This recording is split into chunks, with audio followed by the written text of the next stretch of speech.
I feel fucking disgusting right now.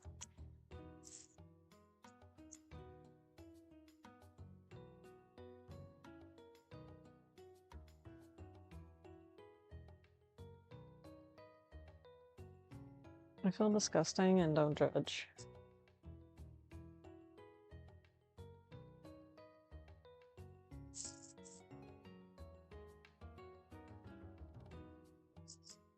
Okay. Oh my god, that looks disgusting. Okay,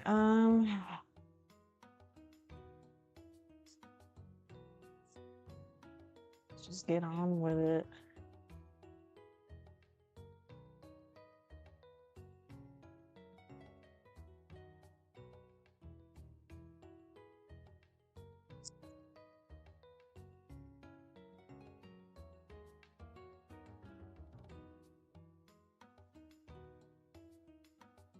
So last time, like as soon as I ended stream, like literally I ended stream and then I went to go lay down. I opened up my eggs and guess what I got?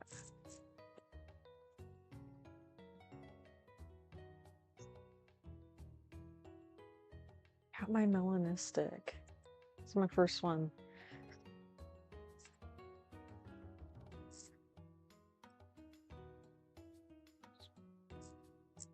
Isn't he cute? Anyway, so I don't know. Right now, I'm working on Milcery, but shush. Right now I'm working on Milcery, but the thing is I got the shiny. Actually, I got 2 shinies already. I got it pretty early on. You can't see because my head's in the way.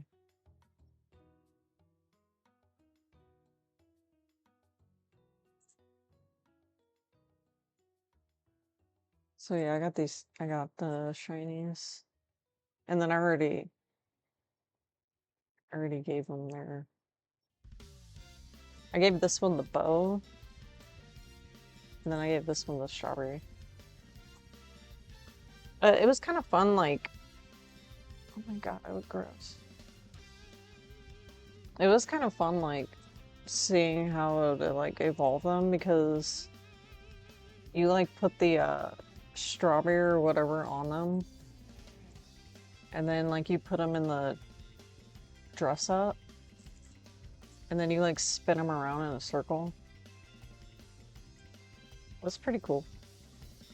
So, I don't know. I might, I already got 2 of them.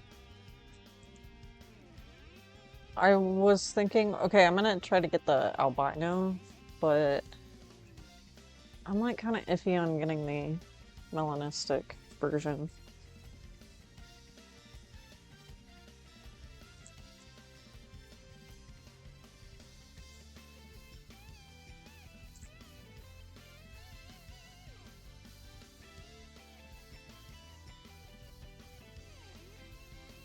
Okay, I'm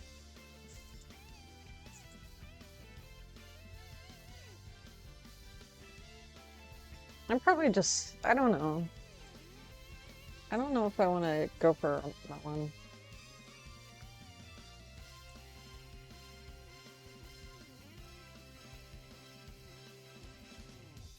I might just get the albino and then stop. Because I do want to move on. This isn't my favorite Pokemon.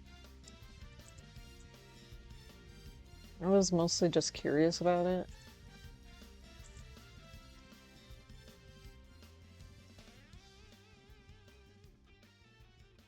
But yeah.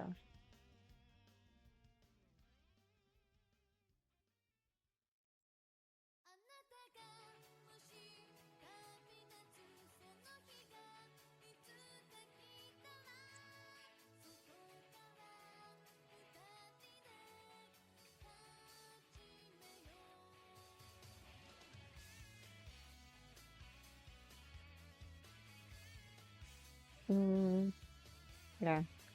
Just get right into playing 999.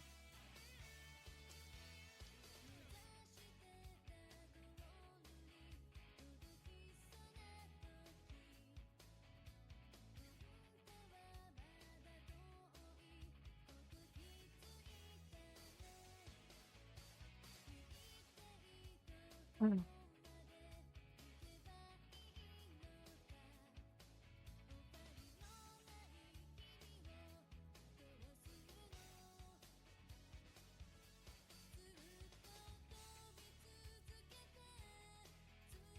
don't know. Nothing really happened this week. Can't think. I'm a very, like, boring person.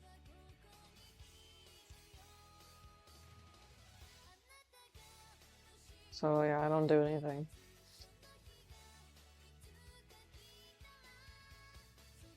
Like, literally the highlight of my week was I started playing on my PS3 again.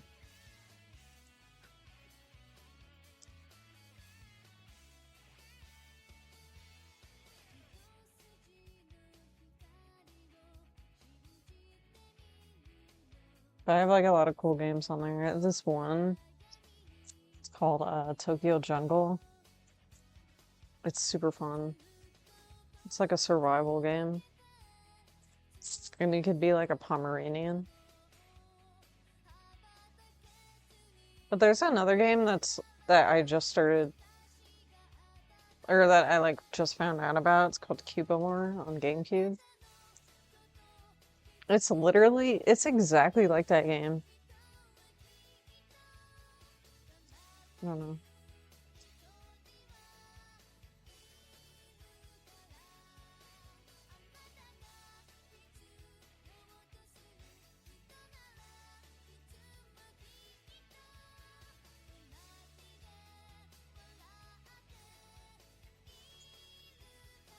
You ever just feel like super unattractive? That's like me right now. Just gotta get over it.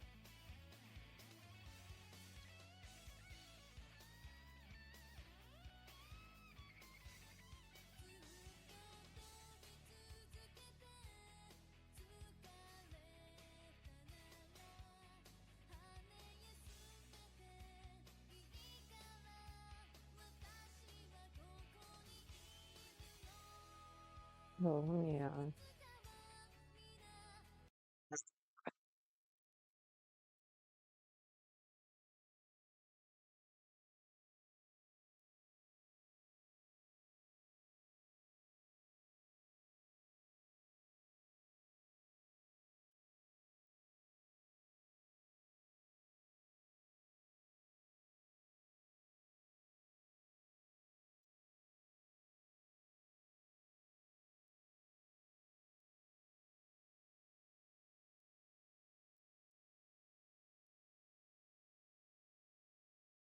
There's also, I know I said I was like, I forgot how loud this freaking game is.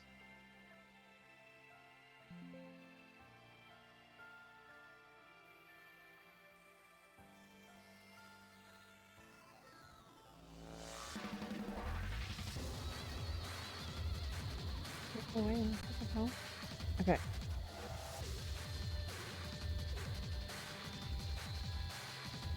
Okay. I know I said that I was going to play Monkey Ball, like before stream. Because I'm working on getting on the leaderboard for speedrunning. But I kind of like changed my mind for a while because,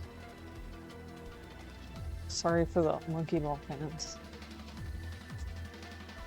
I kind of changed my mind on it.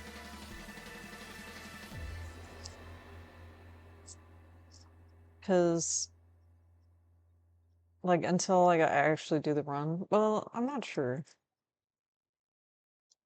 Until like I actually go for my real run, then I'll play it. But I think for now, like, only because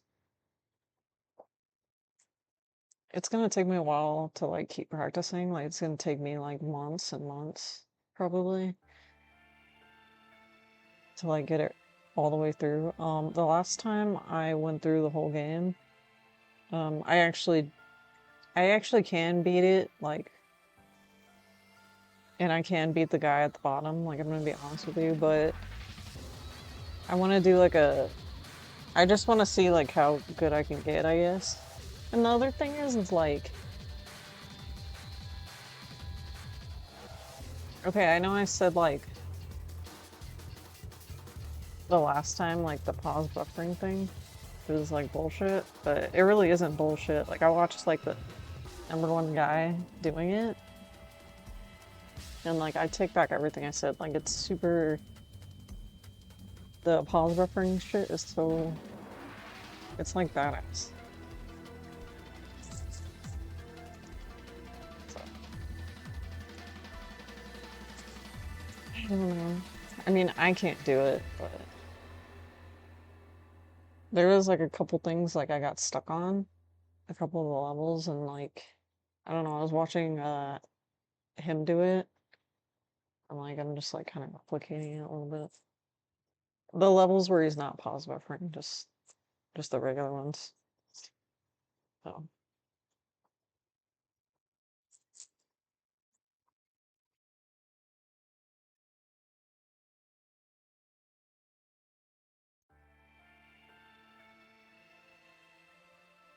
but yeah, for now my run is actually pretty good. I just want to like tweak some things, and I want to get like some things like you know when you like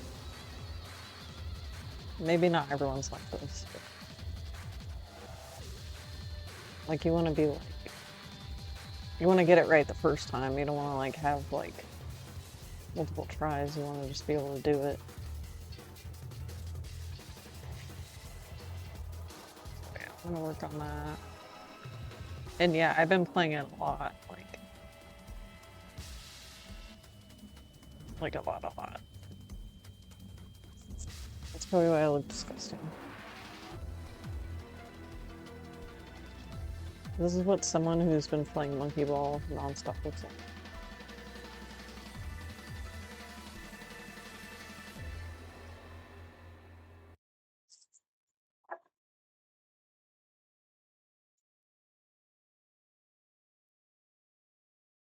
But man, those guys that like get like 20 minutes, they're crazy. The stuff they're doing.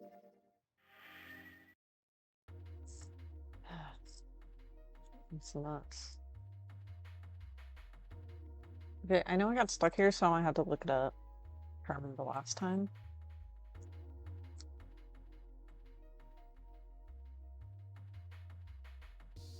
Oh.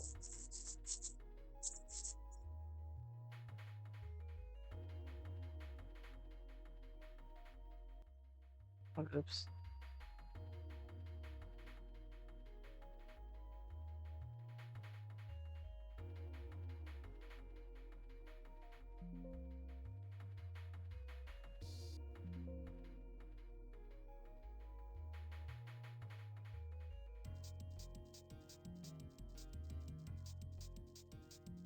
Oh yeah, I'm gonna have to probably look it up because I don't really want to sit here and click on everything again.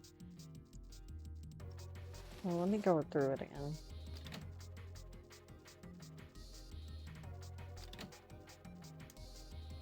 So there was like a puzzle or something. Because I saved my notepad from last week.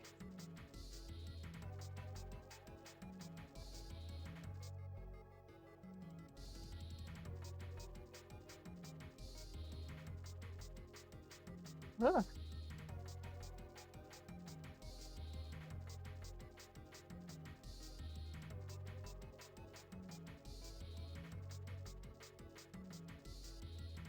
I don't know why it's not coming up. It's right here.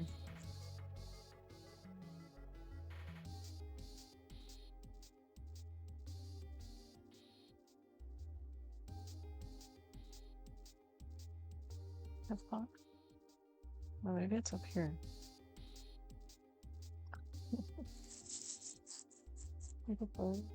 You see this line? Why is it so small? Why is it so small?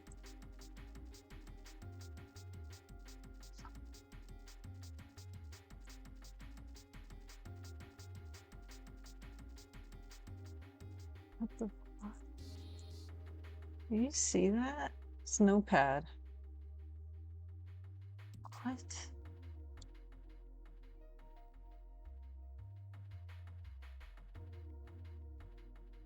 What effing world happened?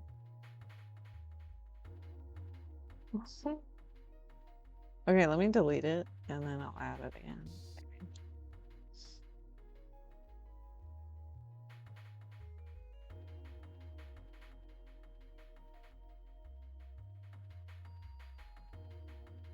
Notepad. Oh my god, that was so weird.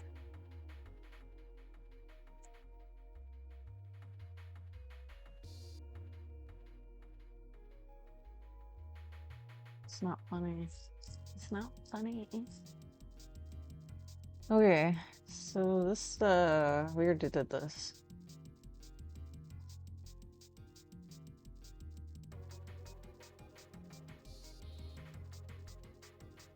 So yeah, they were talking about this, there's like a piece of paper and it's like appetizer 9 and meat dish and soup and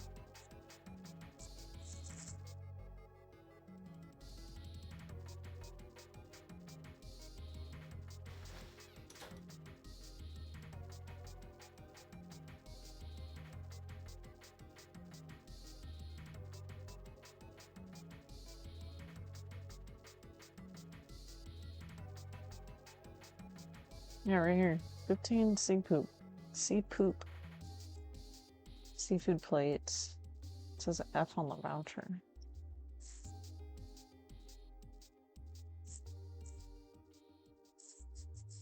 10 soup plates. 10 is A. Oh yeah, there's A in hexadecimal. There's 16 meat plates. 16 is written as 10 in hexadecimal. This is nuts. 9 is 9, even in hexadecimal and decimal.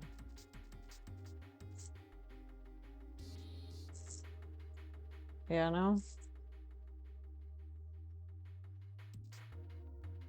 Yeah, I don't know.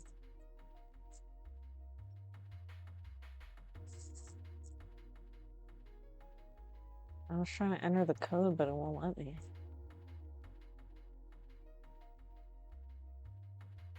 Just let me punch him in.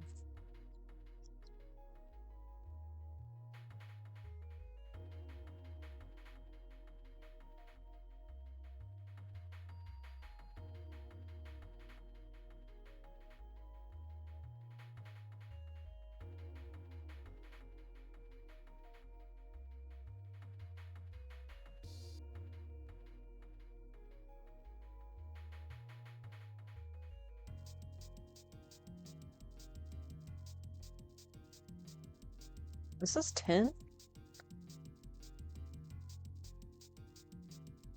Oh, yeah. Trash cans are like metal, but I thought that was like a cartoony. Well, I guess this is fiction. You know, like trash cans are just plastic now. I don't even know what the hell I'm saying. I'm sorry. I'm like... There are a bunch of lights, lighting up the room. That's literally me right now. I go ready to grill. The drawer seems to be stuck and won't open.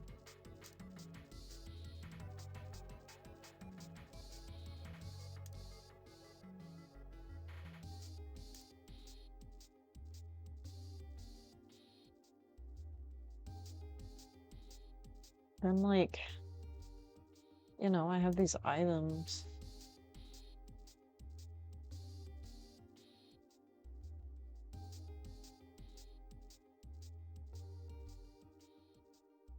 It's not here, but it doesn't look important. I mean, the only thing I think is like...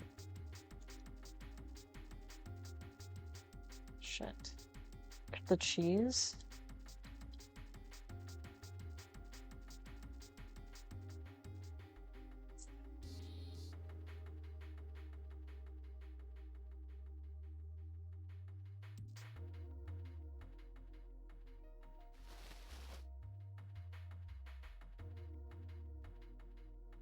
Shoot.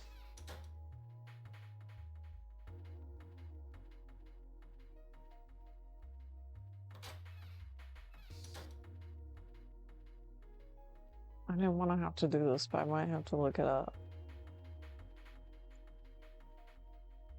Edge. Edge.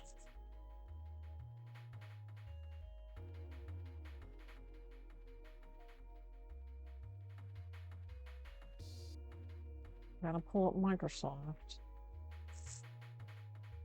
I only do Microsoft Edge on stream.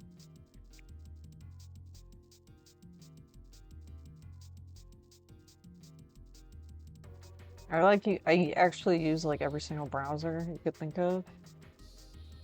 But my Edge is for streaming. So you don't see what I'm doing.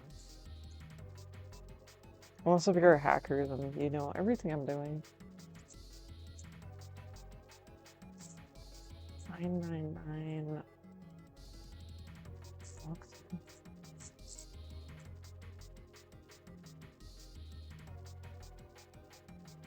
Should I click on this? Yeah, I think this is saying everything right here. Donkey? Donkey game guides.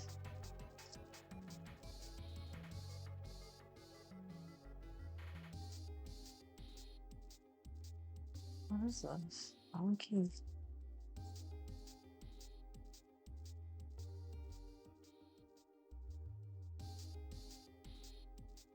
Never heard of donkey. Okay, anyway. Where am I at? The kitchen?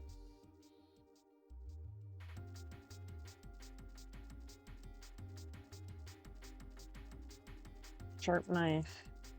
Bottle of oil. Bottle, did I get this?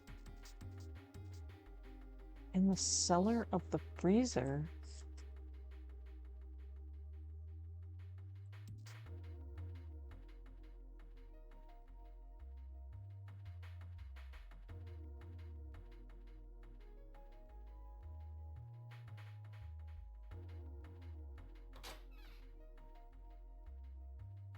This is the pantry. What am I even...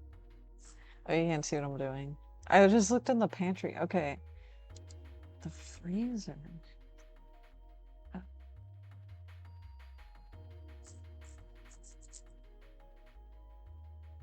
Oh, wait, here we go.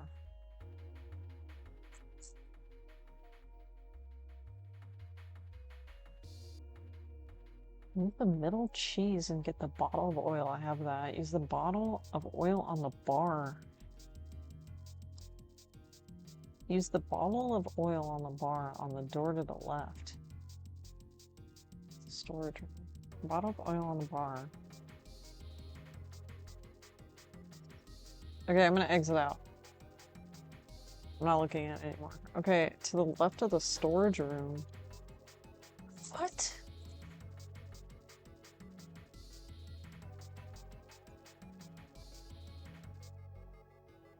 I swear I clicked on this door. It's a bolt. And it's really rusty. Will this ever open? We won't know until we try. Let's give it a shot.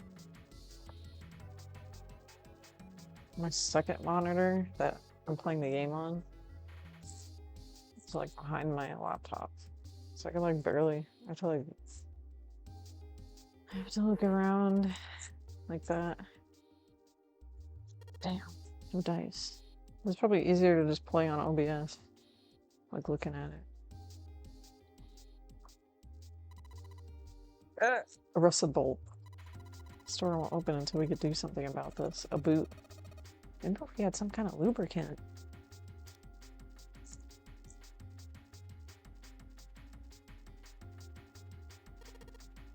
Of course. Maybe if I put some oil on it. Hey. Just a little bit of oil and come on. Come on, you little son of a bitch. Got you, you little bastard. They're just cussing the cuss, which is pretty funny. I actually like it. Hold on. You did it, Jumpy. You're so smart.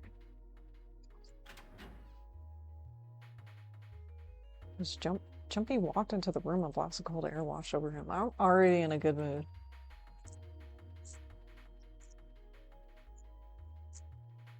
I was melancholy before I started. Now,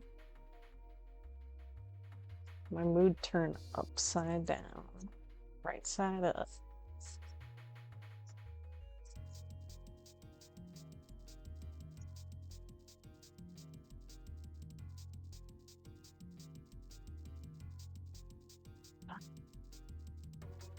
Doing great.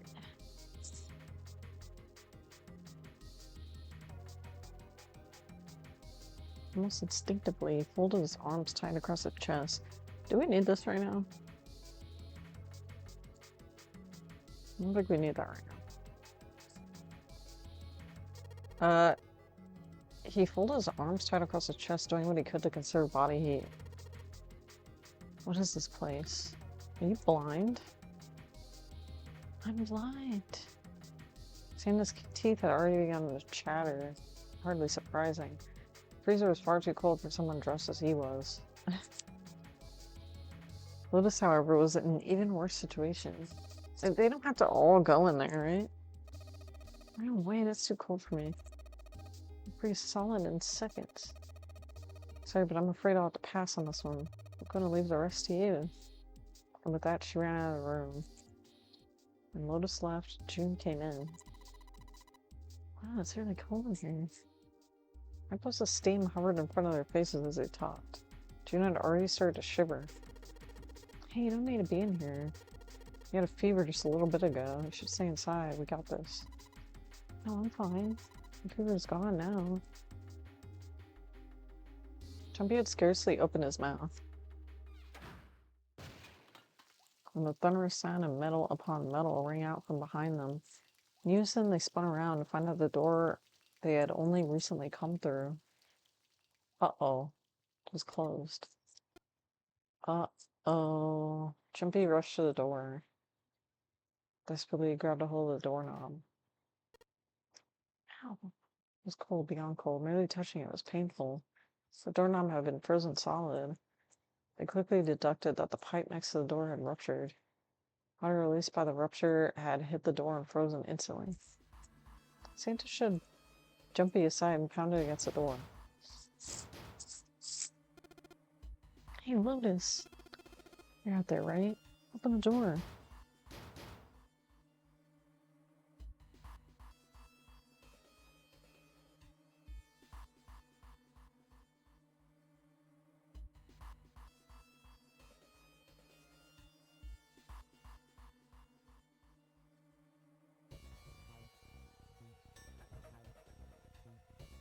Wasted no time in responding. What do you want? What's going on? The door won't open. Happening it from that side, please. Fine. If you say so. Hold on. Soon they could hear Lotus on the other side of the door.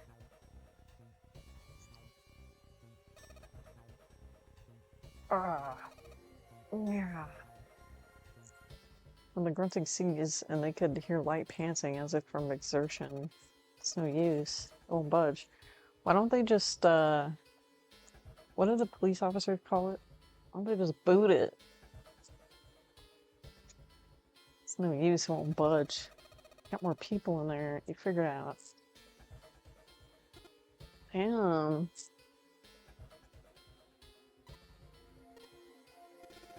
God damn it. Santa was shaking like a newborn deer. June was hugging herself and was shivering violently. Even Jumpy, with the heaviest of clothes of anyone, was clearly feeling the cold. With every breath I take. I can feel the cold, they're cold. Anyway, let's find a way out. If we don't get moving, we're gonna be permanent residents. Two heads are better than none. I'm sure we'll figure something out. Yeah, you're right. Let's just take a little look around the room. We're right. They pushed in close to one another and began to search. There's some frozen meat up there. Looks like pork. Huh? What's this? Looks like a tag or something.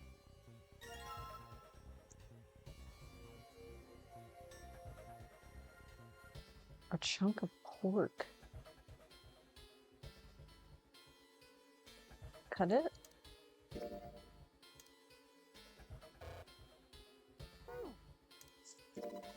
Jumpy, is that a slip of paper in that meat? I think there's something written on here, but I can't read it. If we try to pull it out, it'll probably rip. We need to defrost that. Don't think we're gonna be doing that in this room.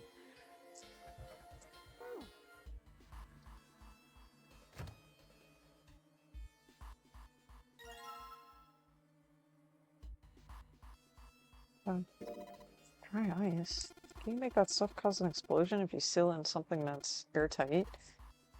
Can you really? I didn't know that. Oh, maybe because of the... Hey, you do that in school? You should never underestimate the power of expanding gas. Yeah. Yeah, I knew that. Oh, they gotta use that to open the door or what? Jumpy picked up the dry ice with his sleeves so as to avoid burning himself. Dry ice is just frozen carbon dioxide. Yeah, I wonder how warm it is, it has to get for it to turn back into gas. Hell if I know. How's it gonna help us anyway? I figured we might be able to use it to get out of here. They're about to move on when June spoke up. Carbon dioxide sublimation point is negative 109 degrees. Any warmer than that, it'll turn into gas. Any lower, it becomes a solid. Jeffrey looked at her dumbfounded. How do you know that? Despite my looks, I'm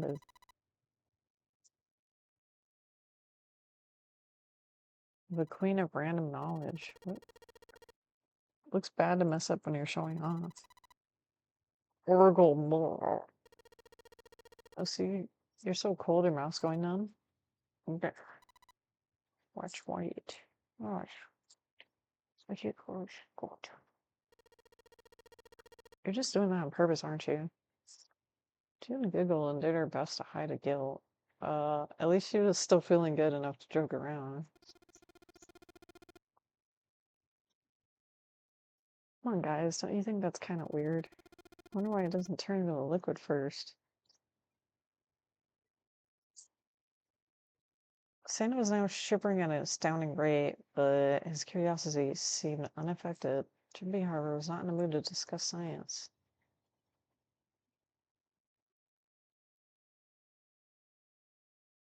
Okay.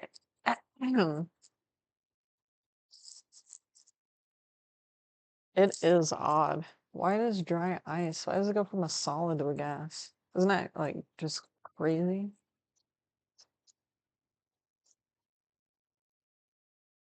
But I don't care. Like, it's interesting, like, why?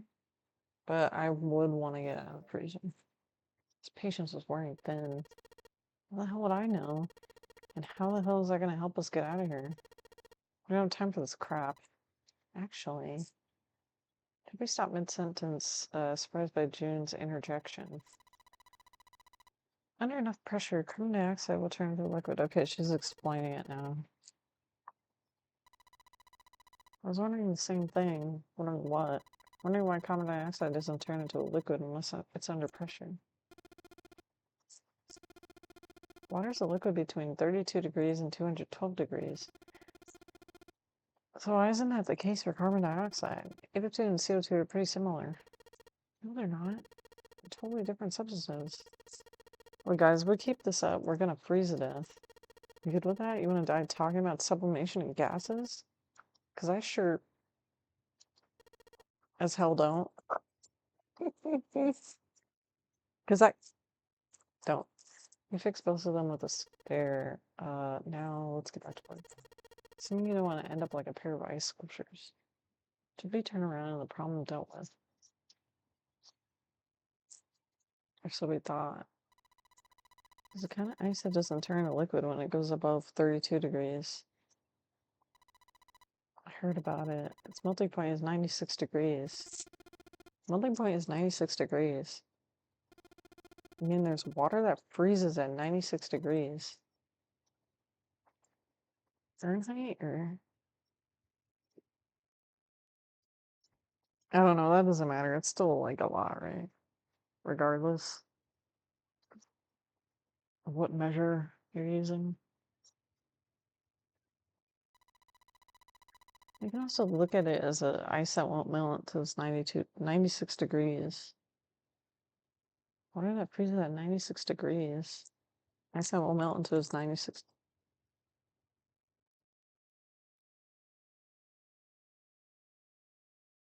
Perhaps this is important. Now that was difficult to ignore. Chippy had to ask. So what's this ice with a melting point of 96 degrees called? I heard it's called Ice 9.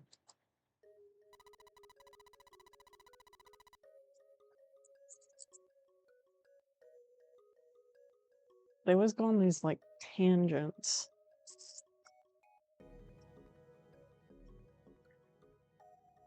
Originally, Ice 9 was a made-up substance invented by science fiction author. Recently, scientists have discovered that the substance actually exists. Wait, hold up. So this thing called Ice 9? Or is it water?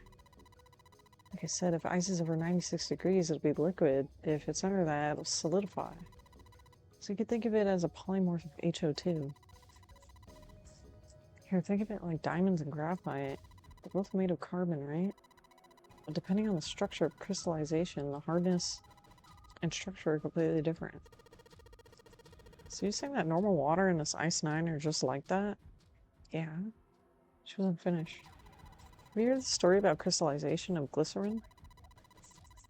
For 150 years after the discovery of glycerin, people cooled it, warmed it, and did all sorts of things to it. But whatever they did, it never crystallized. One day in 1920...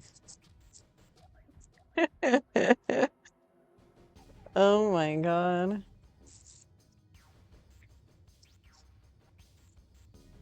Girl.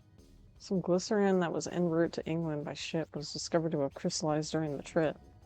Actually, scientists worldwide wanted to research this new crystallized form of glycerin and began asking for samples of the seed. A seed, of course, a sample of the original crystallized substance. With a seed crystal, further crystallization of glycerin would be a simple matter. However, something very strange happened. Not only did the glycerin encouraged by seed crystals begin to crystallize, nearby samples did as well. It didn't end there. After that day, all glycerin in the world began to crystallize naturally when cooled to less than 64 degrees. Good lord. Tongue-tied. Before that day, no matter how glycerin was cooled, it refused to crystallize. Once the crystallization had begun, it was almost like, how do I put it? It was almost like all the glycerin in the world was communicating. Communicating in some way that we can't sense. Jumpy.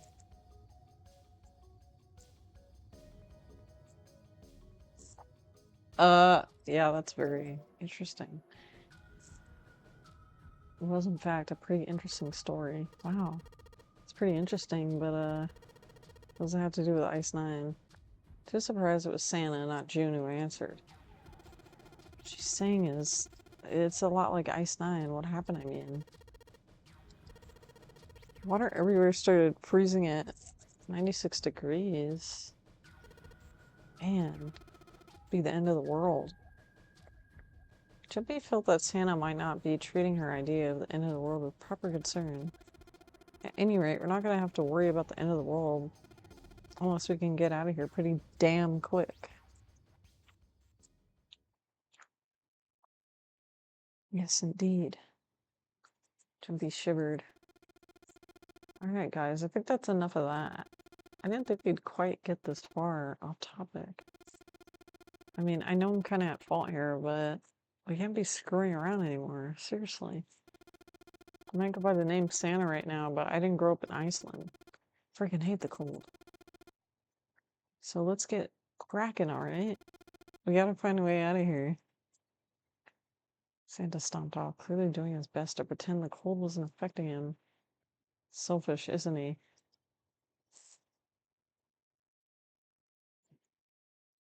How is that selfish?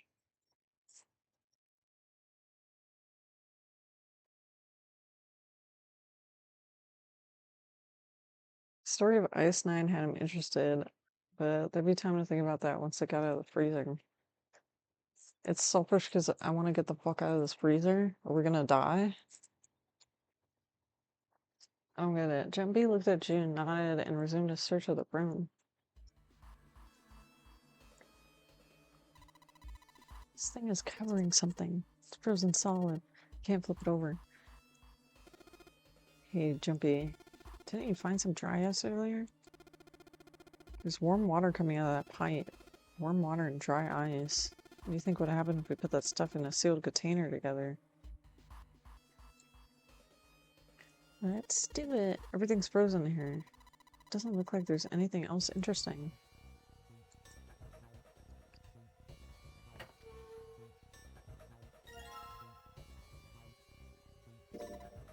It's a rope. Well, I guess we can use it to attach something else, I suppose. There's so much stuff in here. Why don't we take some of it out, Jumpy? A store range. Is that a typo, or is that actually storage area built into the floor? There's a couple bottles in here.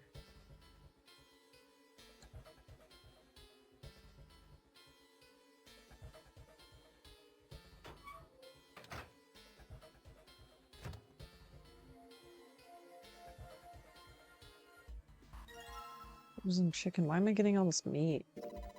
Meat. It's really hard.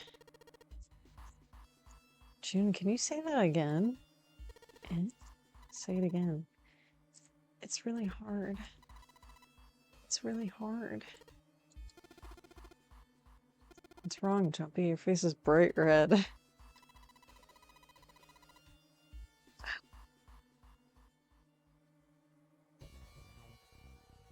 My face is red too. If it's that hard, you could probably use it as a hammer. Yeah, good point. Maybe we can use it to break something.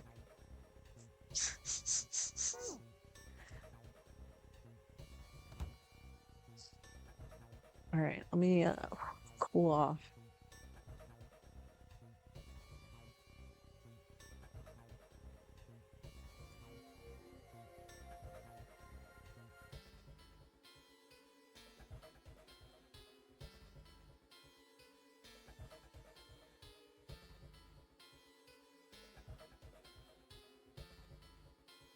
Here, you get it together.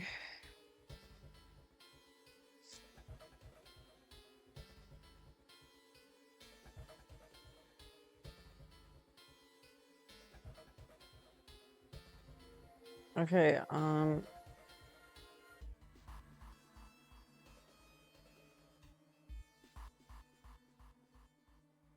sounds like okay.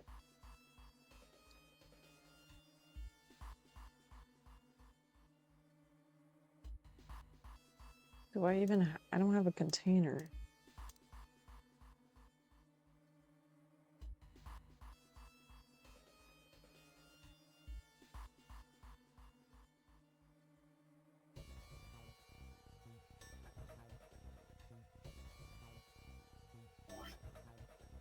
Wait.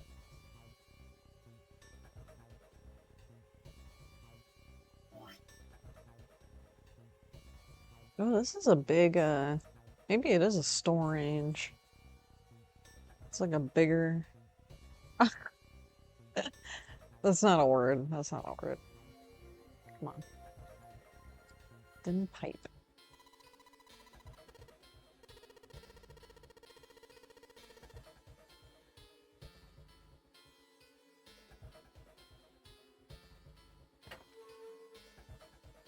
Why can't I just grab this bottle? Oh, okay, there we go.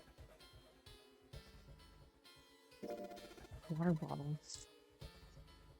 Yes, it is.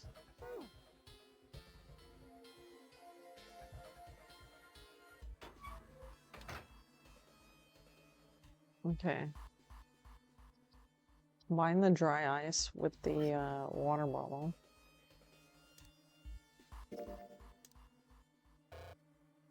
What?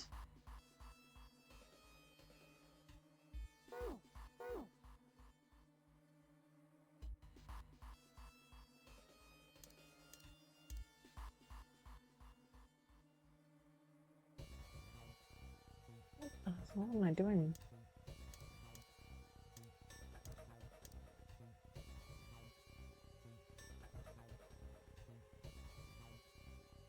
Eh?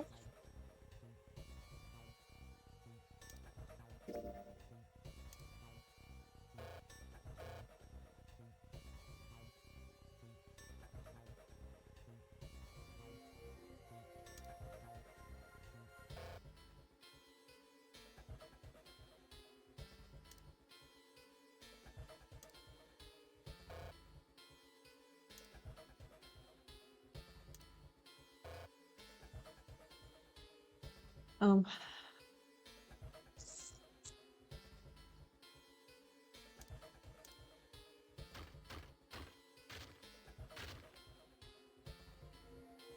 what the hell? Are you serious?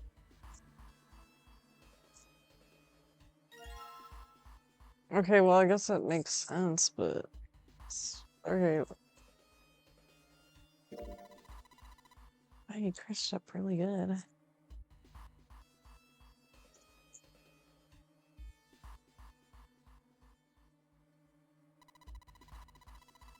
Should be able to get into anything you want now.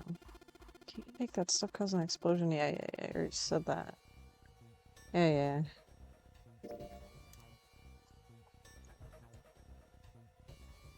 I'm gonna put these pieces of dry ice in the water bottle. Water bottle with dry ice in it.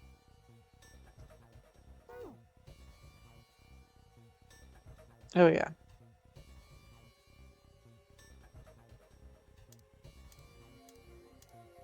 And then what?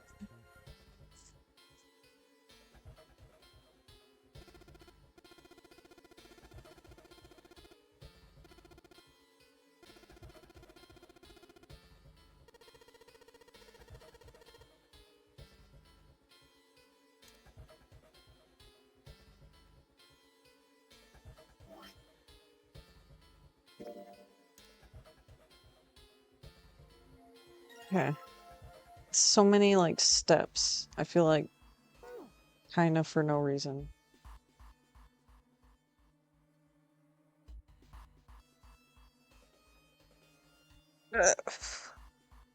Warm water dripped from the rusher pipe near the door. Jumpy pulled out the water bottle full of dry ice, let a good amount of water fall in, and then quickly sealed it up tight. The makeshift bomb complete, he tied it to the doorknob as quickly as he could manage in the cold. Oh, right. What do we do now? We just need to give it a little tap. The bottle's already about to pop. We just throw a rock or something at it. It'll go off on its own. Small rock.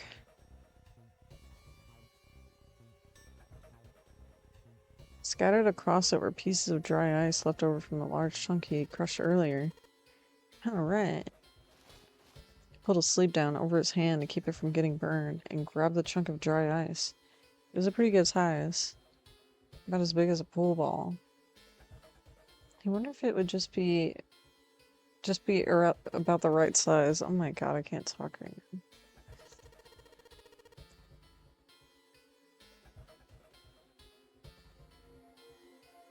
Both Santa and June looked at him with new concern. Where exactly do you expect us to hide, genius? There isn't really anywhere big enough. The store range. Yeah, there is. Look, right here. You can hide in there. Jimmy pulled open the door to a small cellar. Come on. Inside quick. Santa and June nodded and jumped down in the hole. Jimmy quickly followed. In his hand, he could feel the chill of frozen carbon dioxide, even through his sleeve. Tightened his grip, took aim, and prepared to throw. Yeah, right. You're counting the wrong way.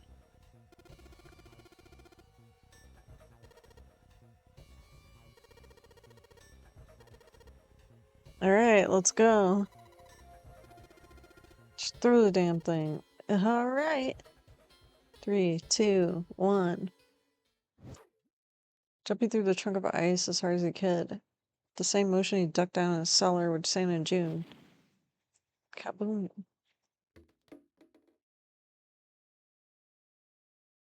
Did it work? Yeah, alright.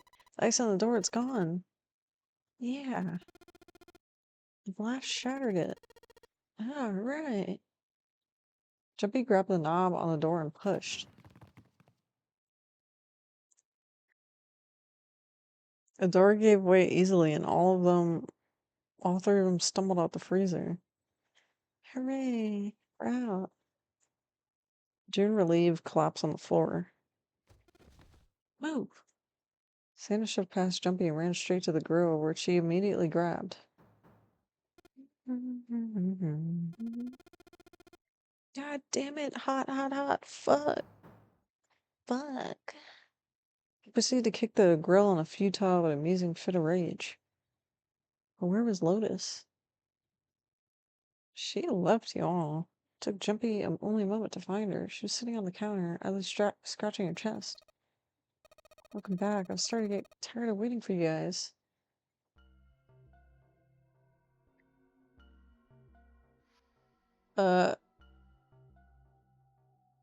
Jumpy got mad. What were you doing? What do you mean, what was I doing? I was waiting. We were gonna die. Oh, yeah? But you didn't, so everything worked out. What the hell? Just kidding. Might not look like it, but I was really worried. Don't give me that crap. I'm telling the truth. I mean, if you die, then I'd be in trouble too. If you died, then I'd be stuck in here and I'd die too. I did all I could. I even looked around to see if there's anything I could use to pry open the door. I couldn't find anything, so all I could do was wait. I mean, what else did you want me to do? Call the cops? It was true that there was nothing she could have done, but something about her tone. I mean, okay, what would you guys would have done? Like what in the world? What do you expect her to do? You know? Unless she's in on everything.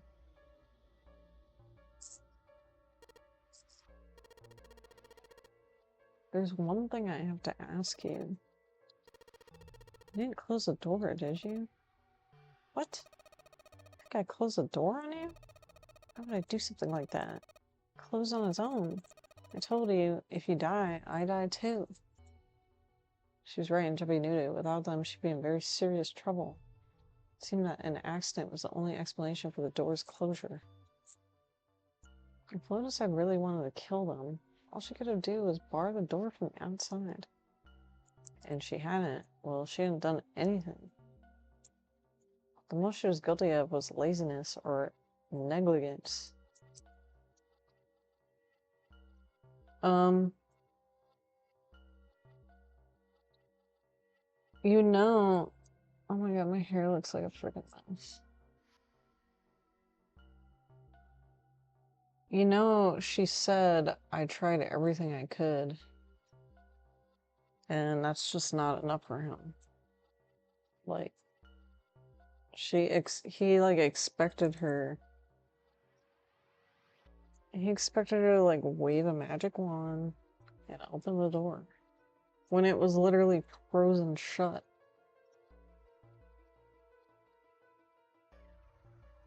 I don't know. I actually think I hate the character that we're playing as.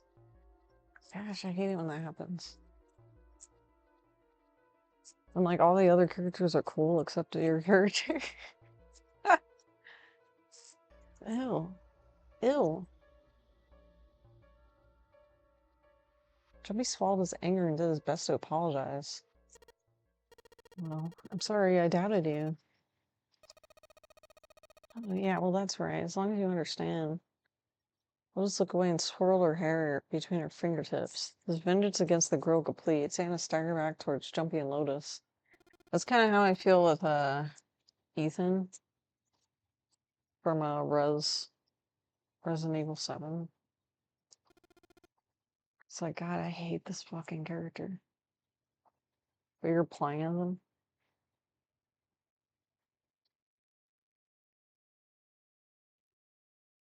None of you guys even know what I'm talking about. The only game you played is RE9. Sitting that fat ass of yours on the... What is wrong with these people? If I could put all the energy into something besides... I'm not saying that.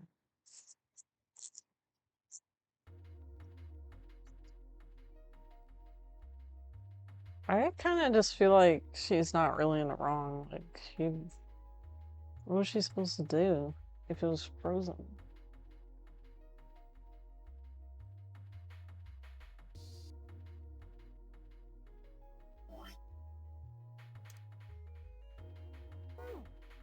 But at the same time, you know, I'm gonna look at it from both perspectives. I mean, they just came out of like a high energy, like an it was like adrenaline filled, so they're taking it out on somebody. Single water on it. Oh, there's a stove. I was thinking of putting the frozen meat in the water. Let's try this. Okay, I put this meat on the grill. Hey, what are you doing? What are you gonna do with the paper burns? Oh, it'll be fine. I mean, it's not like it's gonna burn right away, right? You just gotta keep an eye on it. The paper will be fine. They can argue all they want. I'm gonna keep an eye on this pork. Cool. I'm gonna try taking the paper out. Careful. Sweet averted carrot, but I know what I'm... Ouch. Hey, what the hell are you doing?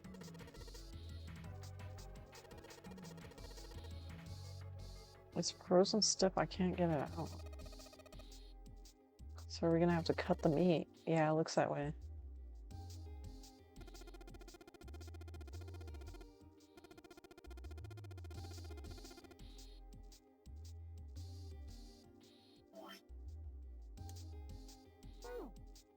Got it.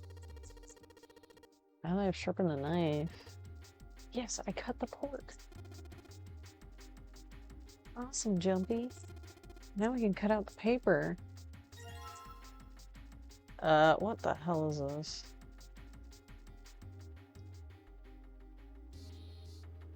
Jeez. C plus 10. C plus 10 minus F. Oh, it's a plus. C plus 10 plus F. Do you know what C and F stands for? I mean, maybe it means corporate finance? I thought it was clever and funny. Ugh. I don't like him. Actually, I can't stand him. Okay. I need to do this. Here. Alright, get out the notepad.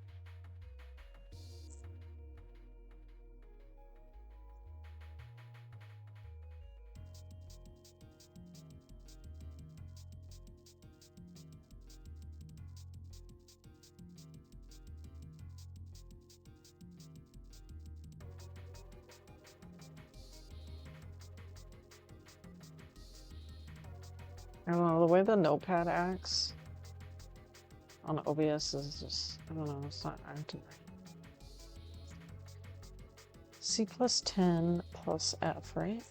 That's what it said? So 12 plus 10 plus 15 is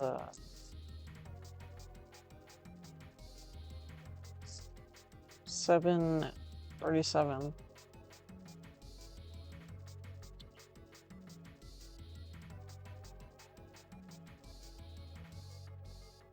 Was that a long enough code?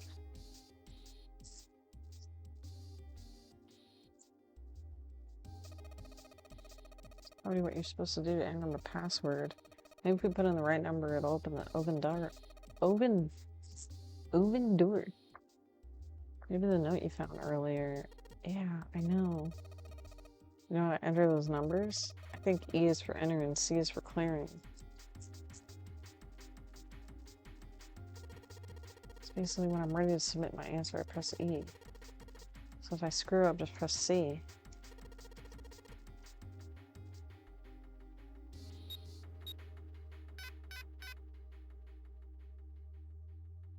Uh-oh.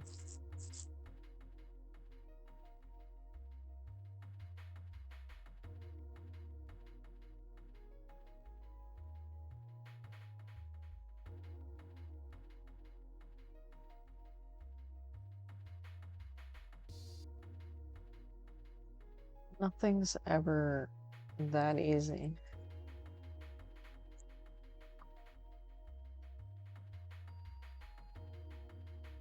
Oh man, this is gonna be freaking hard.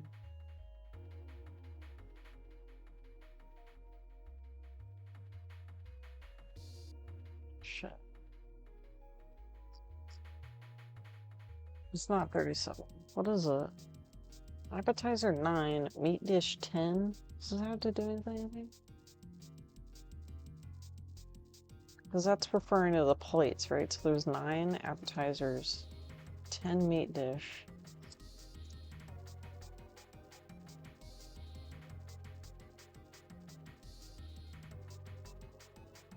Soup A. I am so confused.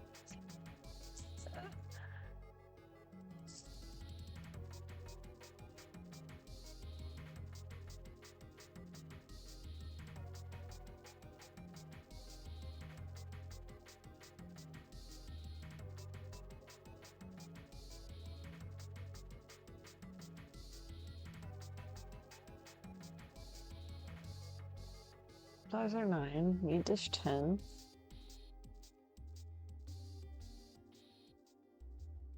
Nine plus 10. Why does it say 16 meat?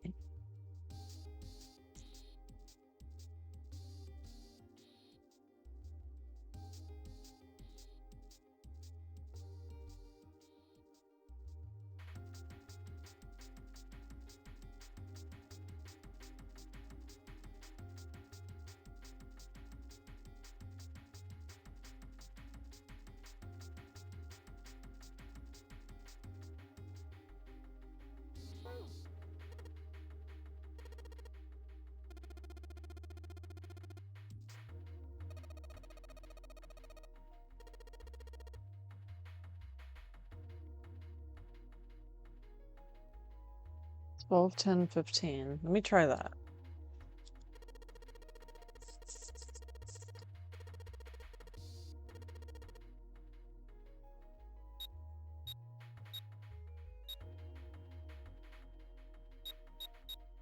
Okay, there's only 3 numbers.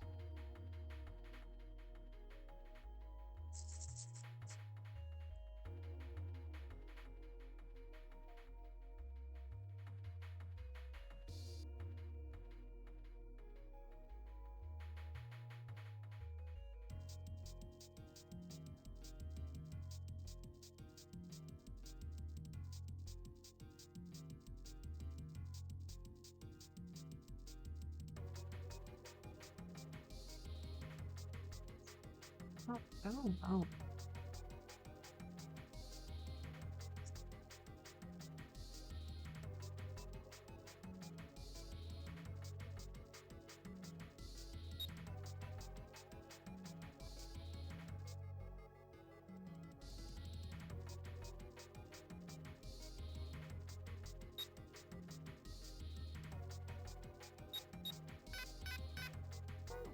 I don't know.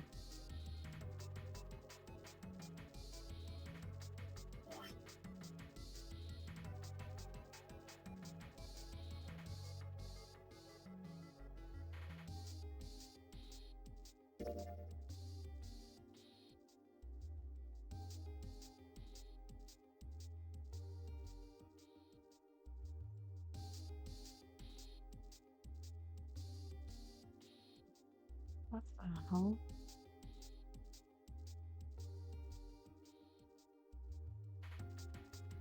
Oh my god, it is so hot in this room right now.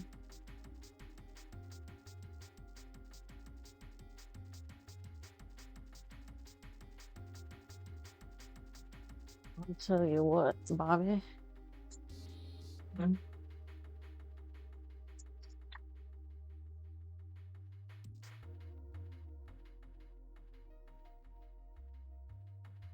Nine plus 10 plus.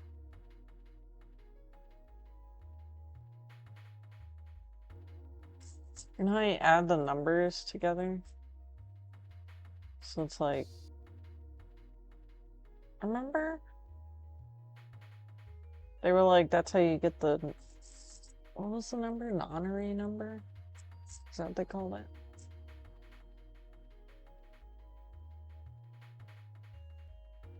So, like, you add all the numbers together. And then see, look, I got 37.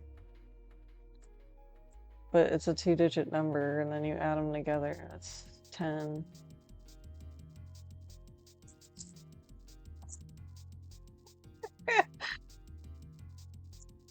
I don't fucking know. That was good.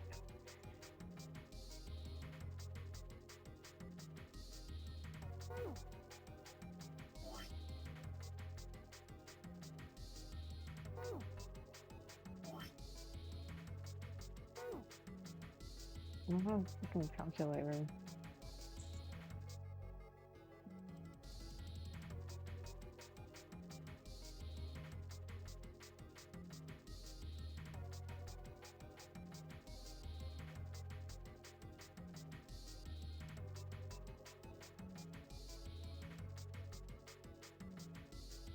Is this is this ridiculous? Is this? Oh my god, 9 plus 10 plus 16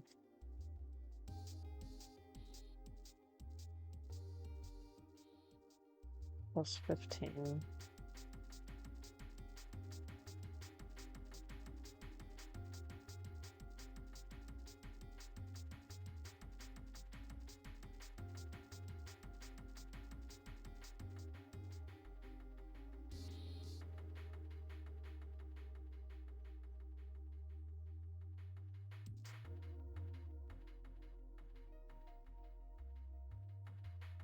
This is insane.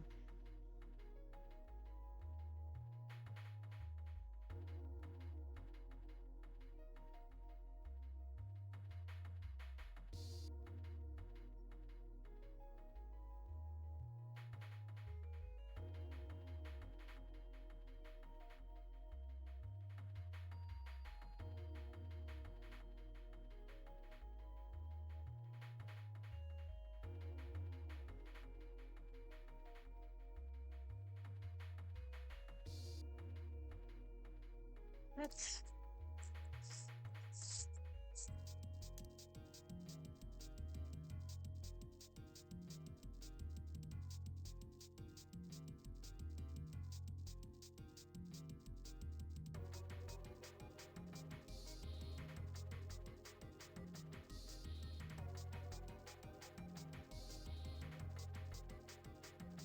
oh my god.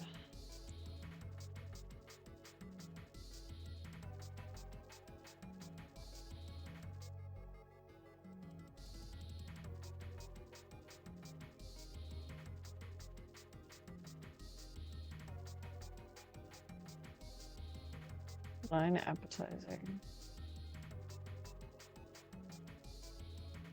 Maybe instead of 16, it's 10.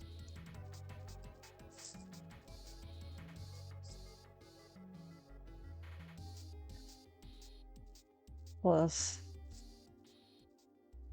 10. plus 15.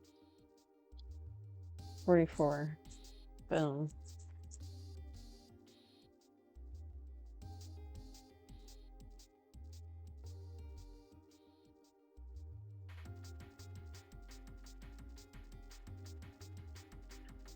What the fuck is going on?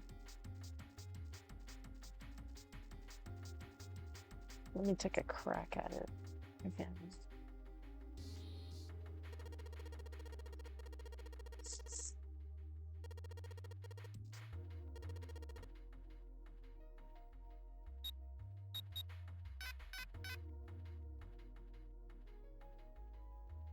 The calculator. This is so stupid. Holy shit. Okay. So 37.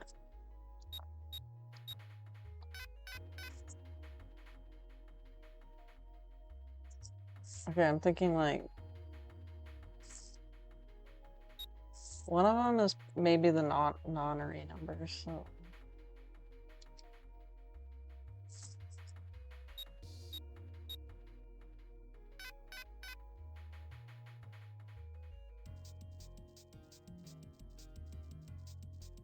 you know what I mean? So like 44. 44 could be 8, because you add 4 plus 4 is 8. And then C plus 10 plus F is 12 plus 10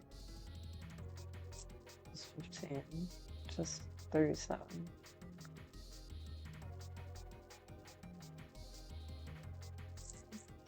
Hang on.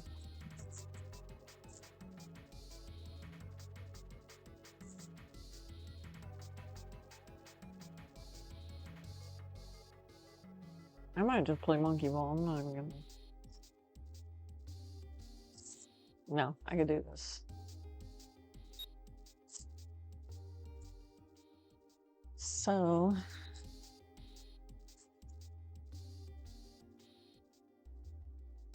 maybe it's the okay, so that was I was counting for like meat could be 10 because that's what's on the paper, but maybe it's just 9 plus.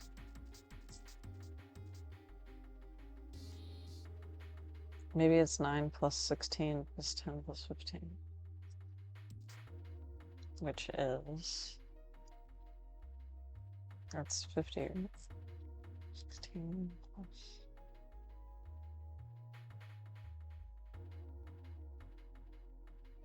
Okay, so that's 50. 50. Which, if you add 5 plus 0, it's 5.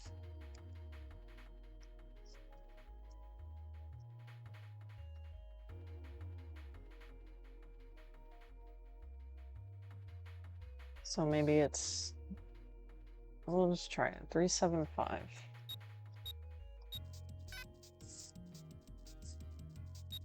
Or 537.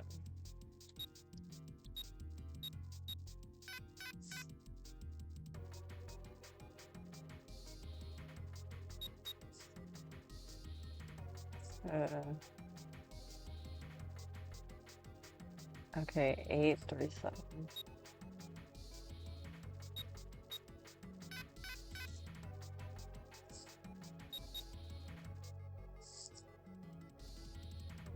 Three, 7, 8. Okay, okay, so if you add 3 plus 7, you get 10.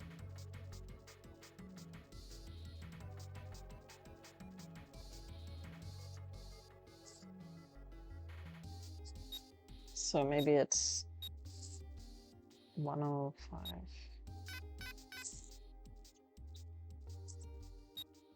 108.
I still didn't get this one. Remember, this was like the first room you went in? It was like, how did you even get these numbers? I feel like they just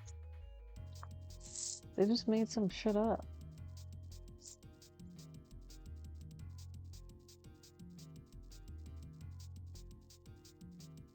Ah.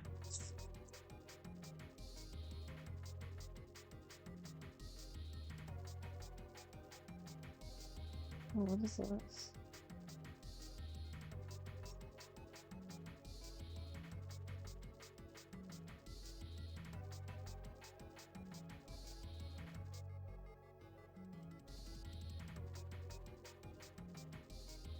C.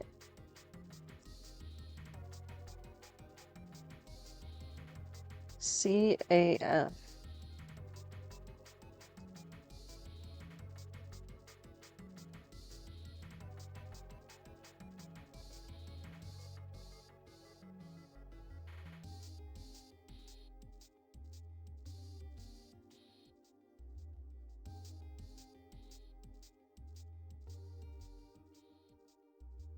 Oh my god.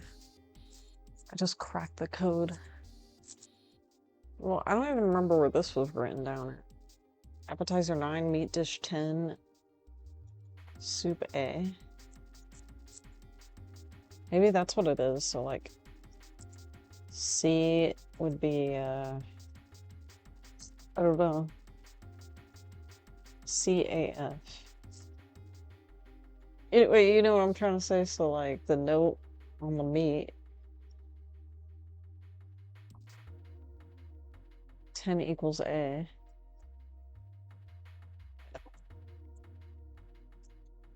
Okay, C would be I don't know.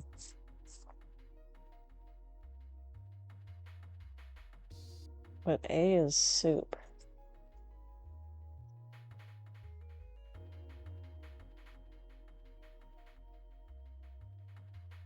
And then F is seafood. But what would C be?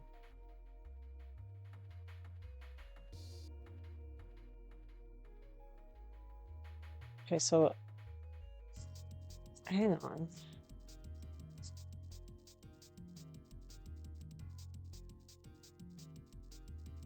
Where's that note at?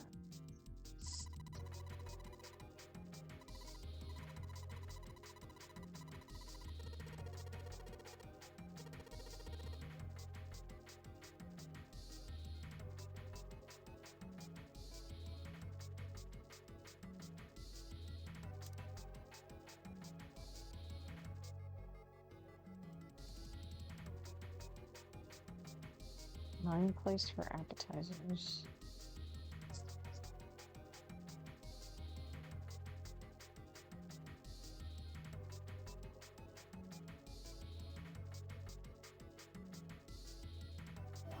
No, remember, there was a reason I wrote this down. Or this one. But I don't remember where that note was.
Where's the number is. Oh my god. Look. I mean, that's a 2-digit number. Add the tens digit. in the ones digit. Keep adding digits until you're left with a single number.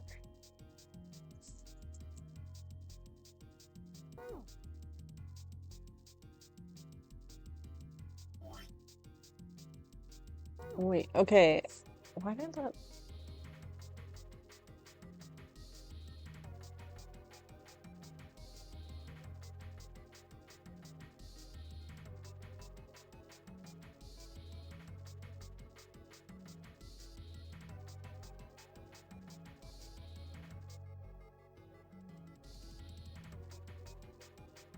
Okay, I'm going to, oh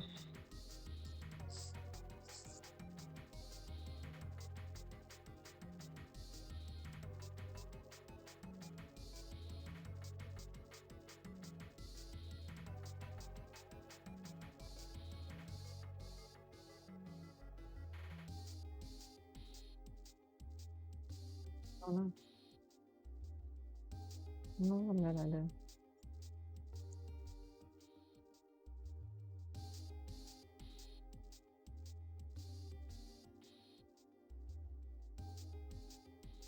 C is 12.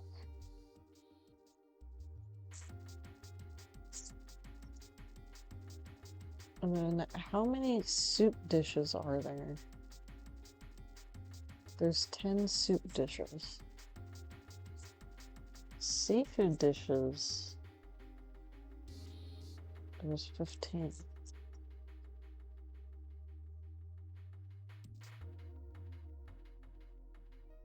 Isn't that what I did down here?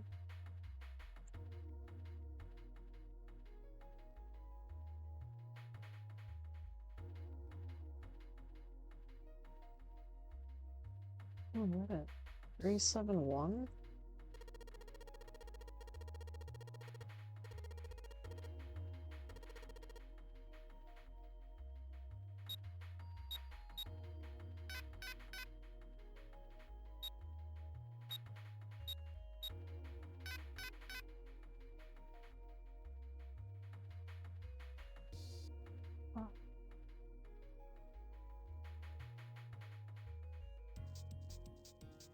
It's so hot. Like, it's not even funny.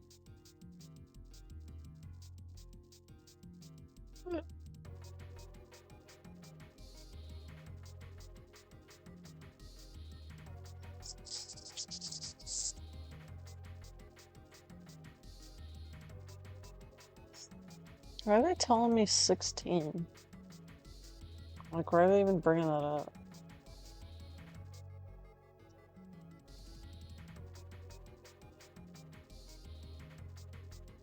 Why are they even bringing this up? Just to, like, trip you up, or is that important?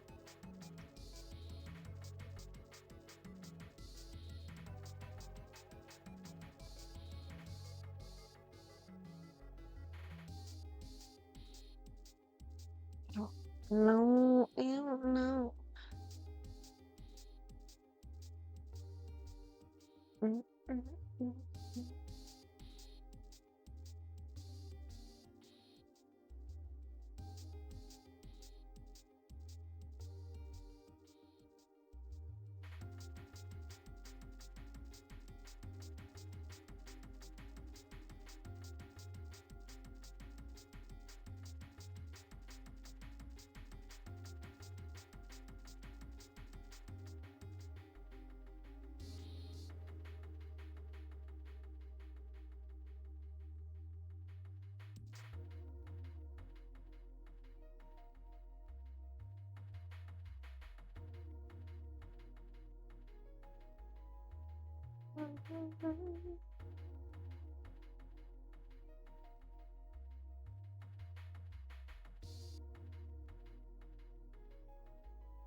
Bitch, I don't know.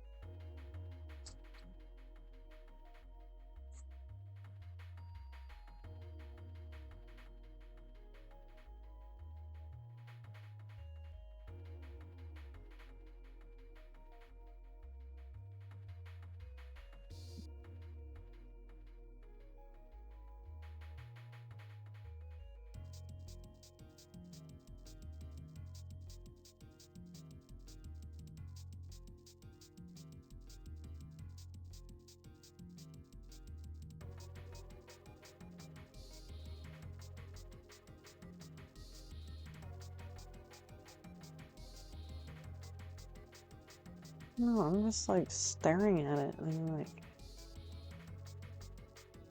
doesn't like I don't know what I'm looking at.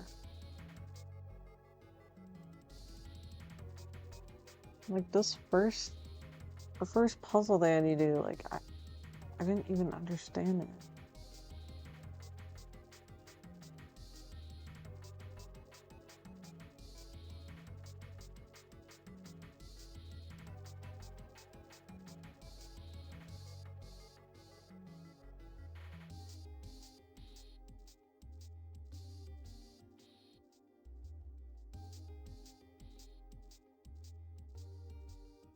Mhm.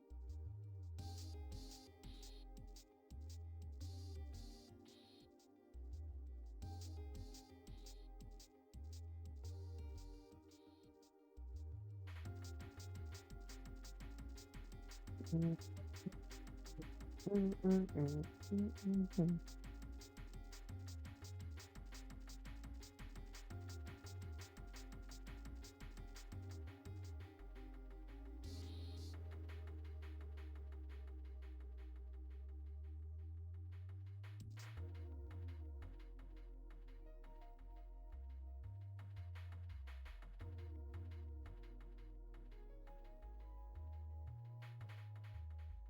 Yeah.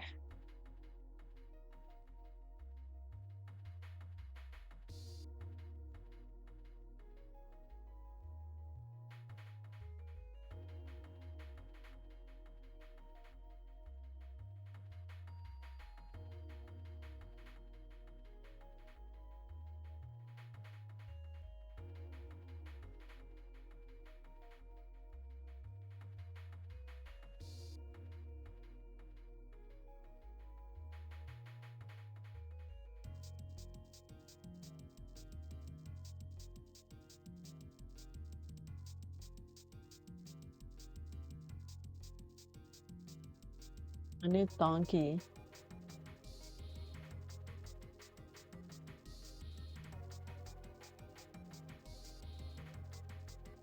Donkey help.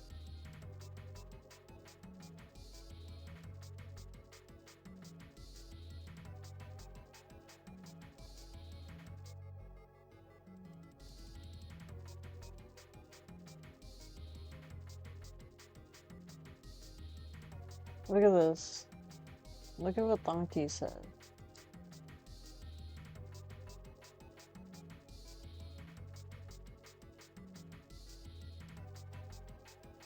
Can you see it? This is the most bullshit thing I've ever seen.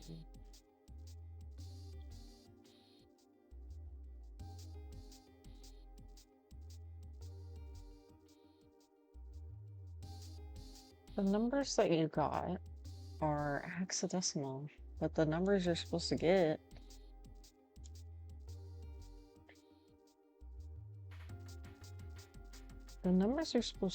is 12 plus 16 plus 15.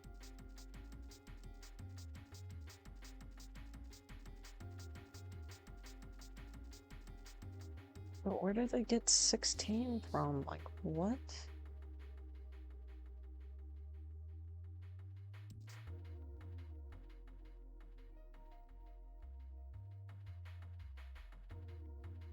Anyway, the answer is 43. Where did they get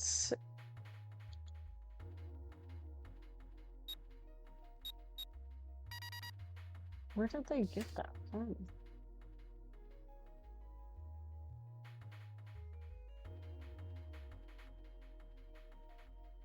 Okay. Well, either way, it's open now. The door open. Good job, Jumpy. Okay, I got the key card, so we got the door.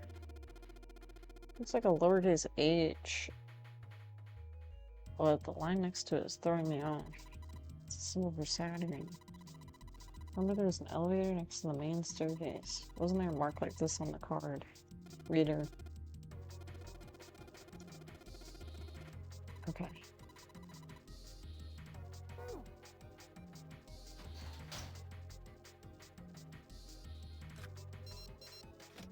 It worked! I think it's unlocked. You did it. Donkey did it, thank you. Donkey's the goat. Holy crap, that one was hard. They're gonna get really hard, I bet. I feel like it's hard because it doesn't make sense. Yeah. I stepped out of the kitchen into a hallway that looked rather familiar. A metal grate stretched from wall to wall. Beyond it were two elevators in the entrance to the kitchen. They had entered the kitchen from one door and came out the other. That meant that their map of the ship's interior was accurate. They laid the map out in front of them and began to discuss their next step. There were 4 possible routes. A, B, C, and D.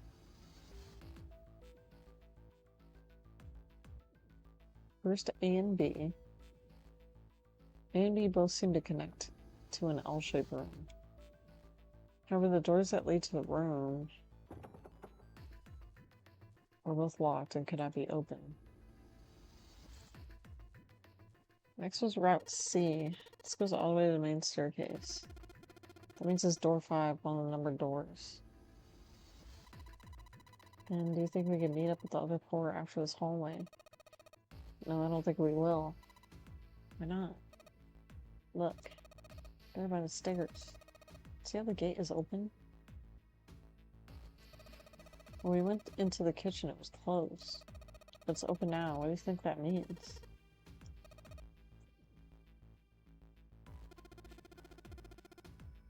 If we take Route C, we're going backwards. That'd be pointless. So they have to go through A and B. Oh, they were locked, right. They were locked. They all look down the staircase. It's a lazy curve leading down deeper into the ship. The D. And we're set. We jogged down the stairs until they reached the C deck. Just be sure they kept going and check the deck beneath. It's water. Deck D. It's totally underwater. It's like the bottom of the central staircase. The water gazed back at them, its smooth surface like a great mirror. As ominous as it was, Jumpy took at least some comfort from the fact that the level hadn't gone up much since the last time he'd seen it. They turned back to the sea deck. What if they're not? What if they're not even on a ship? They're like on a movie set.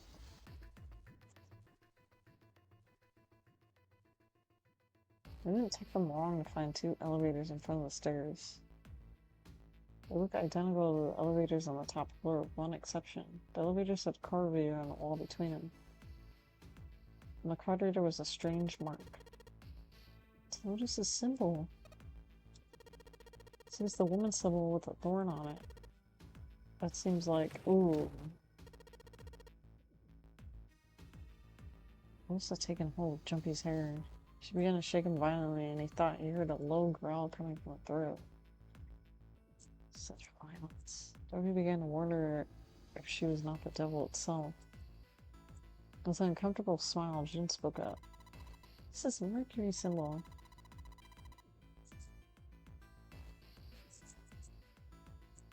You know when a male makes fun of you and is mean to you, and that means they like you.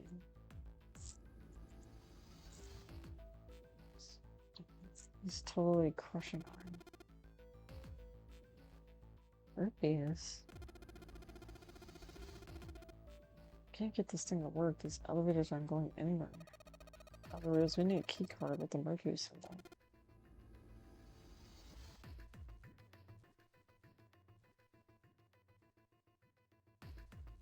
I gave up on the elevator and returned to the stairs. The hallway stretched out to the left. A great many doors lined both sides of the hallway. We weren't sure how many, but certainly enough to be discouraging. Damn it, if we try to search all these, the sun's gonna go down before we've done half of them. think the sun's already set. I have a feeling the ship is the only thing that's gonna be going down. It's even worse. We can go back to this hallway later. Check the hallway on the other side. Frustration and fear building, they walked back to the stairs. To their right was a small hallway. Quickly they headed into it. It was approximately the same size as the alcove in front of the stairs. The hallway led towards the stern, and at its end was a set of double doors. Let's open it. Jumpy nodded and grabbed one of the closest to him. He gave it a small tug and felt it move. It was unlocked. Thrilled to have found an unlocked door, he threw it open. There's a zombie! Jumpy didn't know what to make of what he saw. Shit. Actually, that's kind of creepy.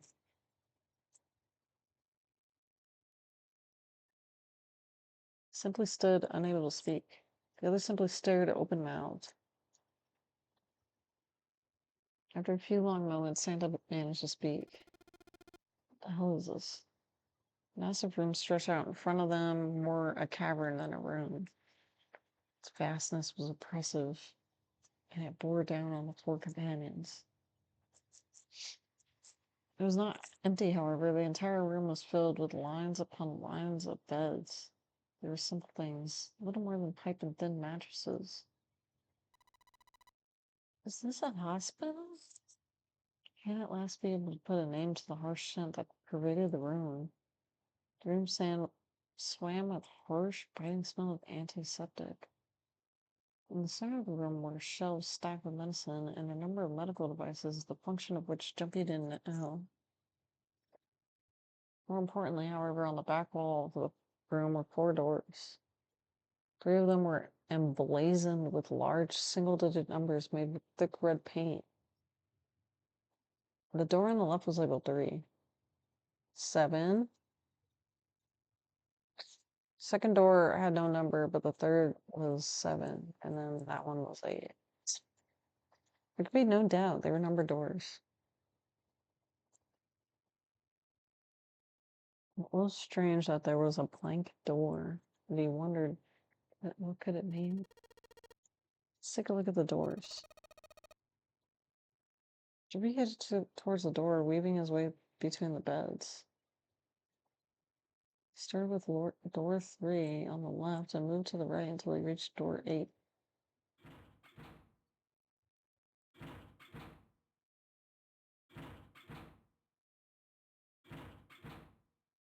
Can't even open any of them.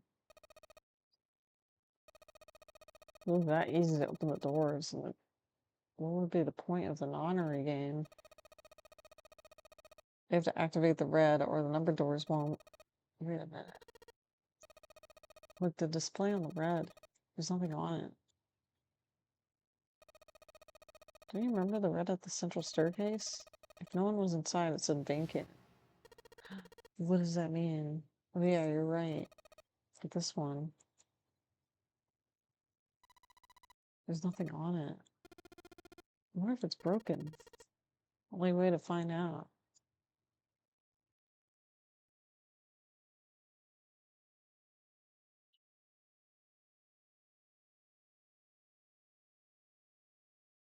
All 4 took turns placing their hands over the red, but it didn't respond. Oh my god, I'm like getting like...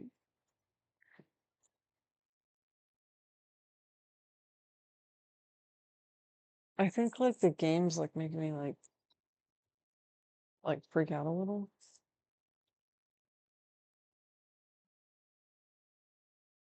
Like, you know, like it's like making me tense.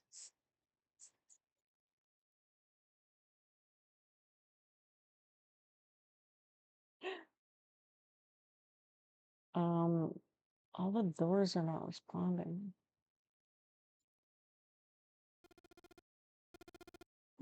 I knew it, they're broken. Zero sure sucks at maintenance. No, that's impossible. You think Zero prepared all this? Make such a stupid mistake? Maybe, but that doesn't explain why this thing ain't working. was at that moment that they heard a voice behind them. I believe the bottom of the device has been removed.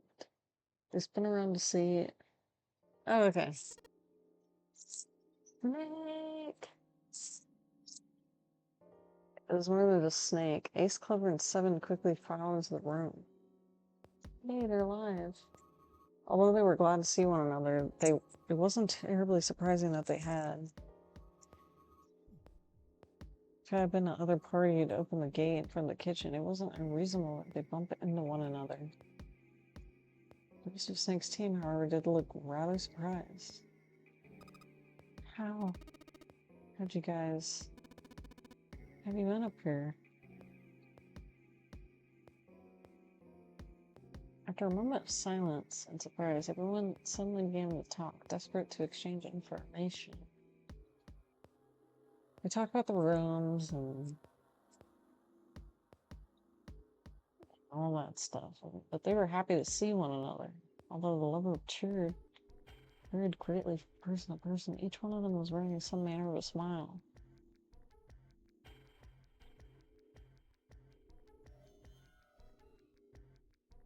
Perhaps thoughts of his death were what drove them to smile at one another.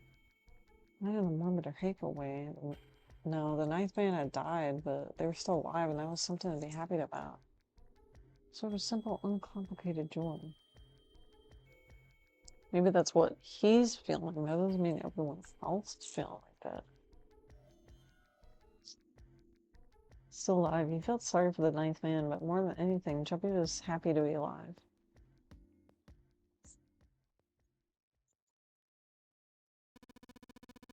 I wonder if it's like Saw, like, where like he just takes. Doesn't Saw just like capture people that are like that like don't appreciate their lives or whatever?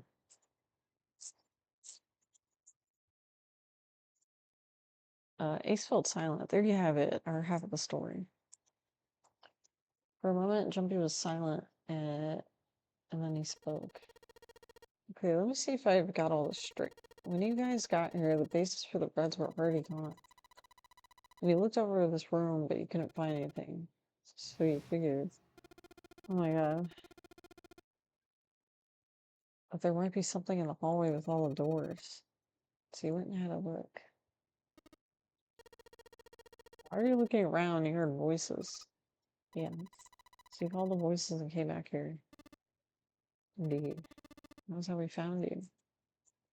Jumpy examined the three rows again, just in case. On the bottom of each was a long, thin gap. Looks like a slot for something, probably something electronic. Well, this isn't good. If the red is inactive, we can't keep going. Well, what about the hallway over there? Isn't there anywhere else we can go? I feel like I have to blow my nose.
Okay, sorry about that.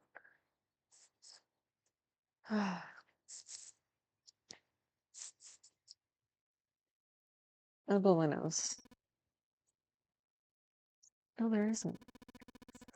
There are pretty more hospital rooms, but nothing else. Hospital rooms? That's what's behind all these doors? There's a number of individual rooms in addition to this large one. There's a door at the end of the hallway, but it was locked. I keep burping, I'm so sorry. I had a Sapporo.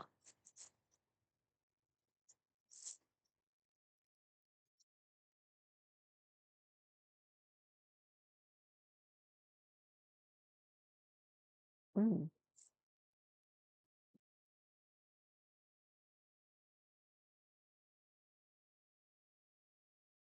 I mean, it was soda.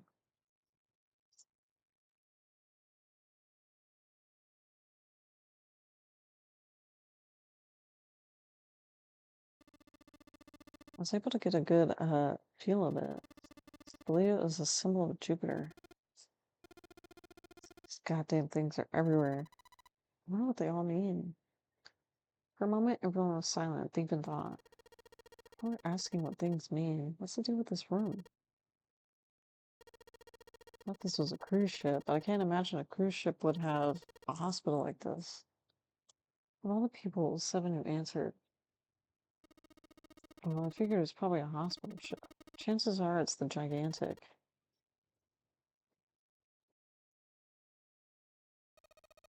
What is this gigantic? 7 knit in his brows for a moment, then began to explain. Explained that there had been a He explained that there had been a sister ship to the Titanic built in the early 20th century. The Titanic, oh my god. I'm like combining the words together. The Titanic and had 2 sister ships who were identical to one another in nearly every aspect. The Gigantic was said to be one of them. She was initially intended to be a passenger liner like the Titanic, but soon after the ship was launched, the First World War began, and she was pressed into duty by the British Navy as a hospital ship. Sometime later, the Gigantic was damaged by a German mine in the Aegean Sea. She managed to run around after the incident, but consequently was not sunk. What then happened after the Gigantic? I can't talk right now. Our theory ran that a man named Lord Gordane purchased her. Lord Gordane, it seemed, had been one of the few survivors of the Titanic, and that trauma had turned him to an obsessive collector of all things related to the Titanic. As his obsession deepened, he began to desire the Titanic himself. That, of course, was impossible. The Titanic lay at the bottom of the Atlantic Ocean. The Gigantic, however, had not suffered such a dire fate, and she was identical to the sister ship. She caught Lord Gordane's eye. So you're saying this Lord Gordane bought this ship? Yeah, at least I think I am. It's impossible. There's no way we're in some boat that's almost 100 years old. Pipe down, just pay attention. Well, have you got any proof? Actually, it's pretty cool how they like fix boats up. Like the way they do it is pretty cool. Like, I don't know. I went to Boston like a few years ago. There's like this I don't remember where we went. It was like some kind of like shipyard that, and you can go on like the ships. And there was one that was like, it was like, like it looked like a pirate ship. I don't remember what it was called though. Yeah, one of them was like a pirate ship looking thing, and they were kind of saying like how they repair like the ships. But the actual ships themselves were pretty cool. Like you can like tour them. And they were like really like they were like so cramped and small. Like they like expect like all these people to live on them, but it's like how, you know? And like when you're walking around, like if you're super tall, you have to like bend your you have to like bend the whole time because it's so small. Oh,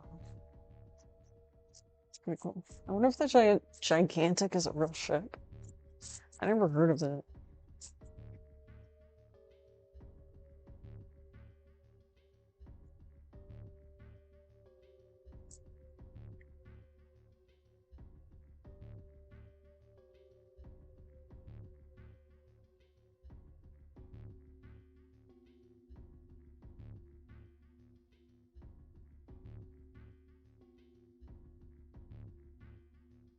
What happened to the Titanic?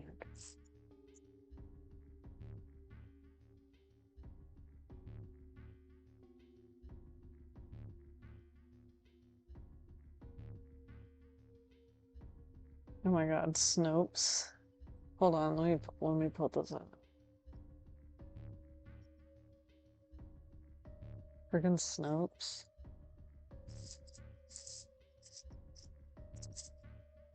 Sister ship Olympic and Titanic was originally intended to be named Gigantic.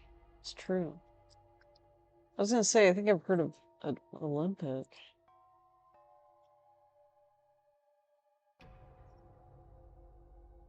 Maybe next time. Is this?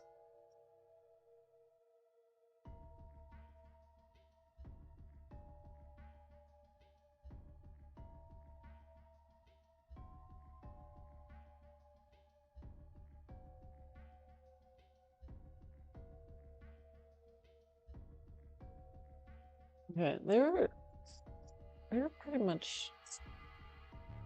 They're not like the game isn't walking out of their ass. They're like they're using like real world like events and like things like that.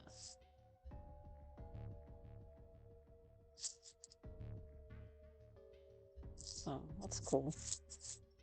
Well, there you go. The gigantic was real.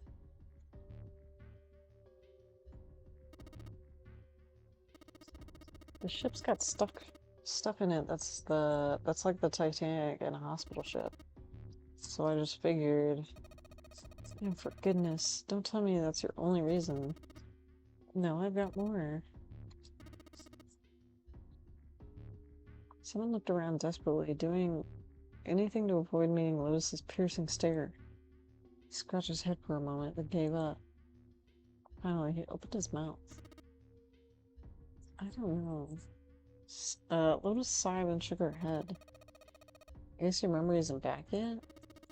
Yeah, sorry about that. Hey, wait a minute. Memory isn't back. Jumpy felt... he felt, legitimately shocked by what seemed to be new and very important information. Everyone else, however, seemed unimpressed. In fact, they all looked at Jumpy as though he had said something very strange. He decided to revise his attitude for the next question. Wait, was I the only one that didn't know? I guess I didn't tell you. I told the rest of them before we ran into you on the stairs. I told them I couldn't remember a damn thing from before I woke up. Almost as if to save Jumpy... I don't know, I missed something. Almost as if to save Jumpy from further embarrassment, a bell began to ring from far away. It sounded as though it was the clock at the main stairway. Uh-oh, they're running out of time. Jumpy counted each chime carefully. 10, 11, 12.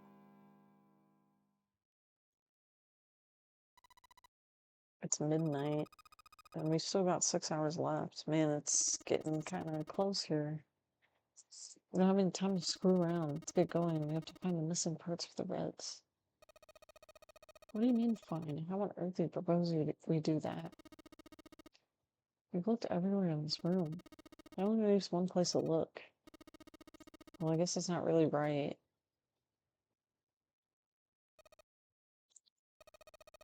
Don't tell me we need to search all the other rooms. We already searched 4 of them.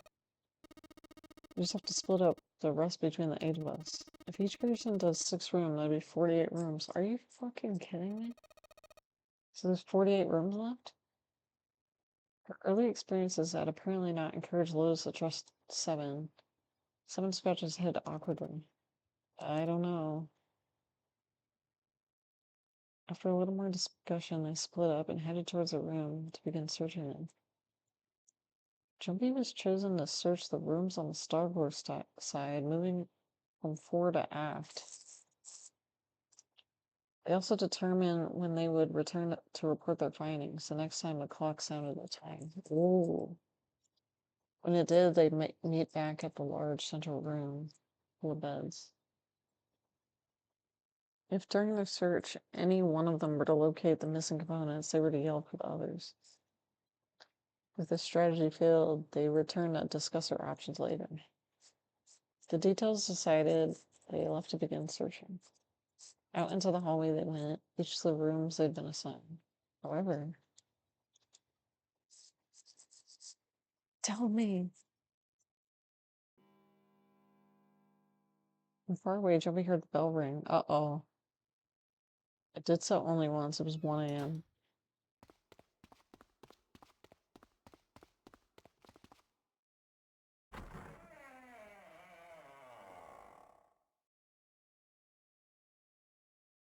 Joby enters a large hospital room to find 6 others already there. They gathered in front of the door number 8. Or perhaps to be accurate, they gathered in front of the red next to the number 8. Had one of them found the missing piece? What happened, guys? It was June who answered him.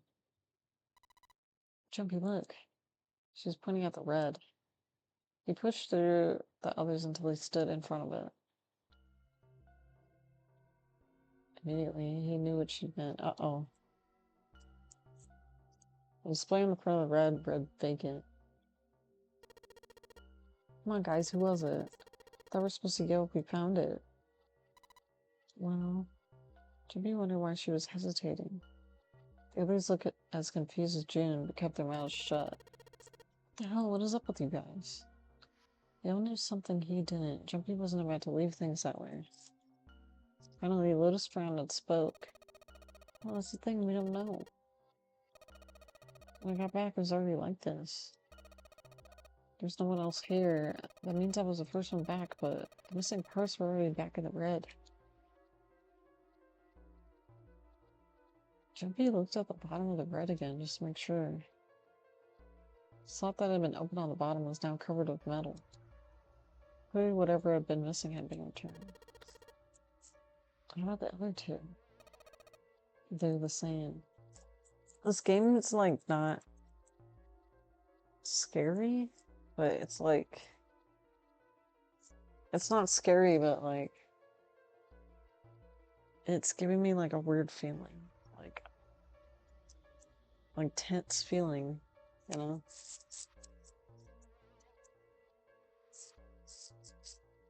Like it's making me tense. Like if there was like a jump scare or something, it would like I think I would fucking like die.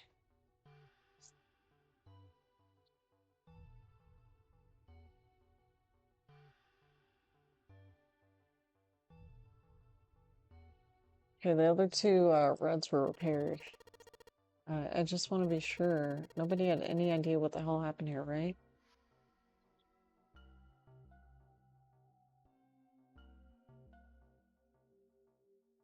Clover lowered her head and did nothing. That was when he noticed. Where's Snake? Jumpy swept his eyes across the room. Snake was nowhere to be found. Does that mean he found them? I have no idea. There's something to suggest it, but nothing to suggest he didn't either. I don't suppose we'll know until we ask him. Well, whatever he did or didn't do, he's pretty damn late. the hell is he up to? Maybe he's lost. Yeah, well, that seems likely. Dude can't see. I don't even know how he gets around in the first place. Clover raised her hand. No, that's impossible. Suddenly she was shouting. Yeah, my brother's blind, but he's got really great hearing. He can get around as well as anyone else who could see. So we couldn't get lost. That's possible. Clover started to shake, and the knuckles of her hand had gone white. She spun around, but before she did, Jumpy noticed tears welling up in her eyes. I've heard that saying before, like her knuckles, like the knuckles go white. What does that mean? Because you're like clenching so hard? Is that something you notice about people? I don't think I've ever noticed that.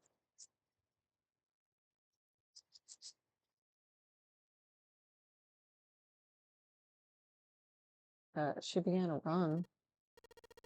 Hold on, Clover? Jumpy cried out to her, but he was too slow. She kept going, and before anyone else could react, she was gone. Damn it. What should we do now? Well, the red is working now. No, we're not leaving two people behind. We should go look for them. Oh man, this ain't good. Oh yes, what an excellent idea. We just wasted a bunch of time looking for a piece of electronic junk. Now let's waste some more by look. This is it's hard to read because like, I don't know. You're like trying to read it and the text is going so slow. Okay, then remain here if you feel you must, but there's no time. We've only 5 hours left. Jumpy and the others nodded to one another and took off at a run.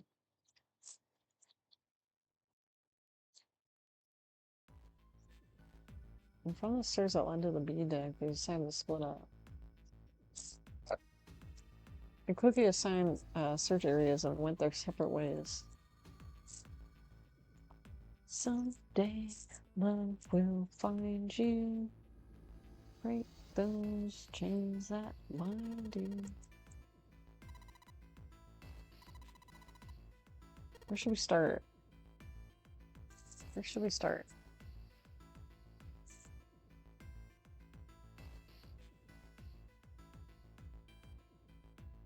Let's go to the casino. Go. They took off up the stairs at a run. Before they knew it, they were there. So was Lotus. She was leaning against the wall, examining her nails. What do you think you're doing? She glanced up at him, unimpressed. Isn't it obvious? I'm looking for Snake. I'm just not seeing it. We need to look harder. Jumpy didn't think that was a problem.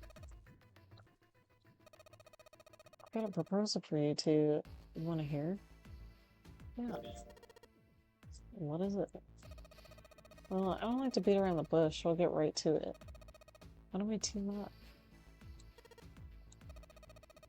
What, do you need me to explain it to you? I'm saying, why don't we go through a numbered door?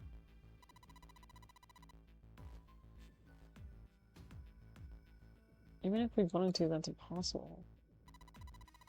Jumpy's bracelet number is 5, mine is 6, and yours is 8. What's up with this chick? I'm just curious, because maybe Jumpy was right about her.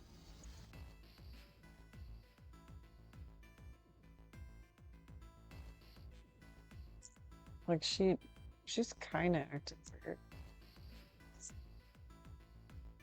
Yeah? The digital root would be 1. 5 plus 6 plus 8 is 19. 1 plus 9 is 10. 1 plus 0 is 1. But there's no number 1 door in a large hospital room. The only doors there are is 3, 7, and 8. We add another person. Isn't that easy? 7. She was right. If they added 7, yeah, I mean, they could just... Like, literally, they could just leave the other people.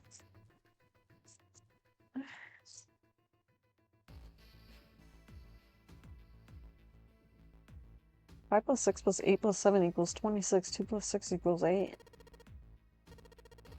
What about the other 4? I mean, they could, like, deal with it. 1 plus 2 plus 3 plus 4 equals 10. 1 plus 0 equals 1.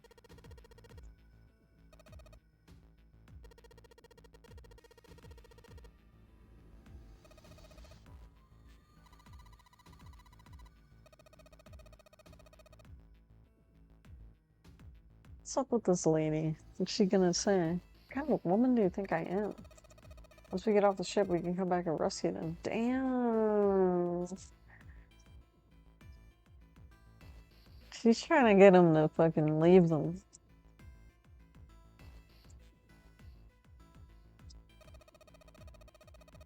We wouldn't really be leaving them. Try to lie to us. I don't think you do anything of that sort. You remember, don't you? We have less than 5 hours left. Even if we manage to escape, there's no way we can come back and rescue them in less than 5 hours. Well, you never know until you try. You're not thinking this through. Even if we brought 7 with us, we want to be able to get off the ship. Do they have like ocean madness? Is that like a real thing? The 4 of us couldn't open a door 9. It is hidden, but an exit can be found. Seek a way out. Seek a door that carries a 9.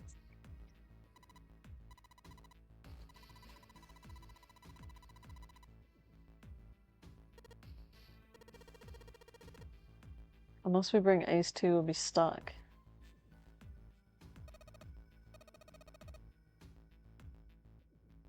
Yeah, you know, if the final door is 9, what about the other guys?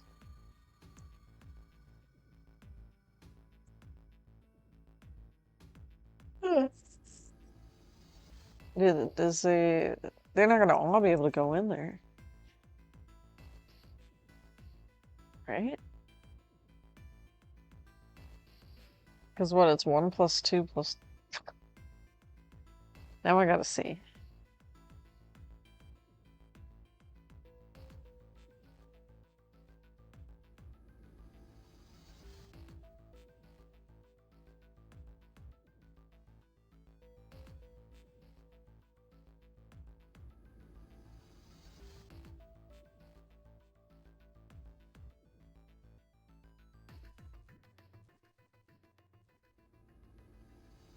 I don't know. This OBS like does weird stuff sometimes. I don't know why it...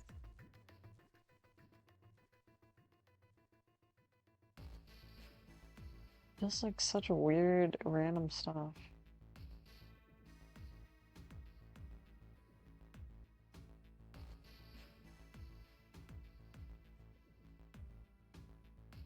Alright, this is it. So all of them... This is all of them, right? 1 plus 2. They don't have 9. So 1 plus 2 plus 3 plus 4 plus 5 6 7 8. Their digital route is 6. So not all of them are not going to be able to go through door 9.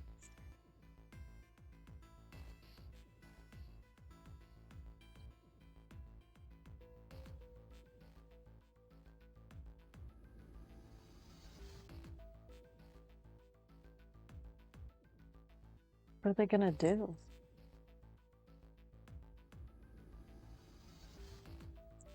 She didn't sound particularly bothered by what Jumpy said. Or did she seem particularly surprised? Let's try and find another way, okay? A way we can all get out of here with the 8 of us. It's impossible. Are you being serious? You do know that only 5 people at most can go through one of the numbered doors. Number 9 isn't going to be an exception to that rule. Oh yeah! That's one of the rules. It's like 3 to 5 people can go in a room. Damn.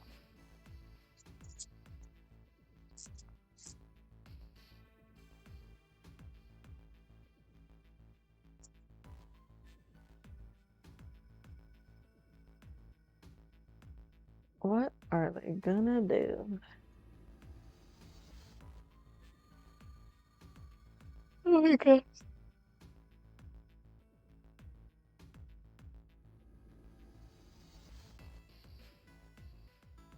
What will the gang do?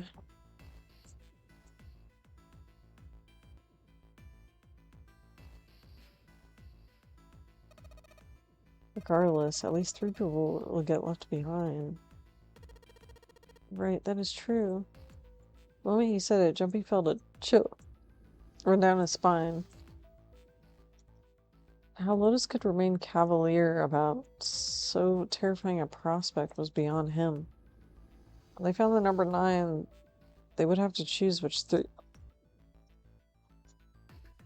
of the 3 would perish. Lotus's forehead furrowed. Do you think I could have a moment alone? There's some things I need to think about. What if they left her ass behind? I'm just kidding. Jumpy and June turned and began walking away from Lotus. Talking to her had left them feeling ill. Jumpy's heart felt heavy and his steps sluggish. But he told himself pessimism would get them nowhere. So he forced him. You know what?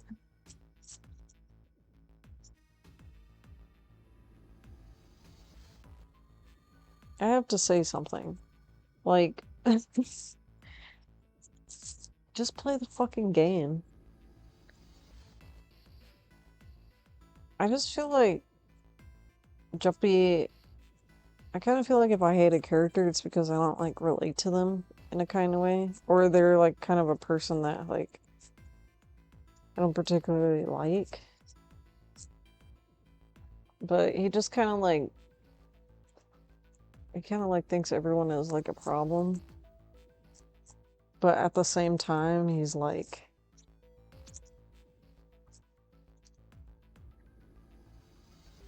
at the same time he like thinks that he's like this perfect person, I guess. Because like, okay, if I was in this situation, I would be like hella selfish. It's like, I want to get out of here. I don't even know any of you people. Like, how would you act? You'd have like a lot of empathy.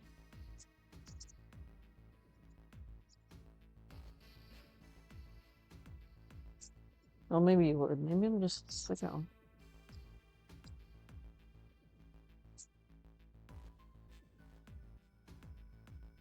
I don't know. It's like it's like 8 people that you just met like an hour ago, and you're supposed to like really want them to live. Oh my god, that's messed up. Oh my god. Like, he's the kind of person he's like, we're all getting out of here. And she's the person that's like, I don't know you motherfuckers. Like, but I want to get off the boat. But I don't know. Like, think about it. Like, which one would you be? Like, maybe you would think you'd be one person, but you're the other way around in that actual situation.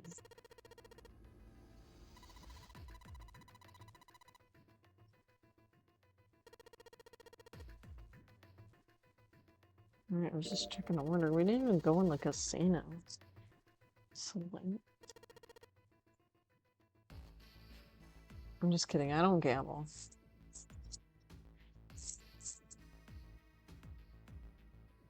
Don't gamble.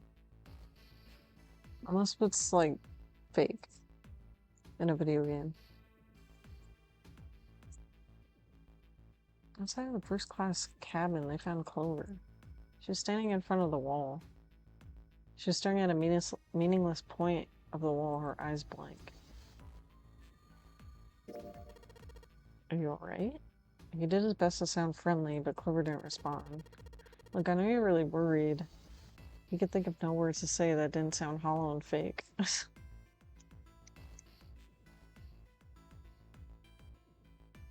Jumpy hesitated.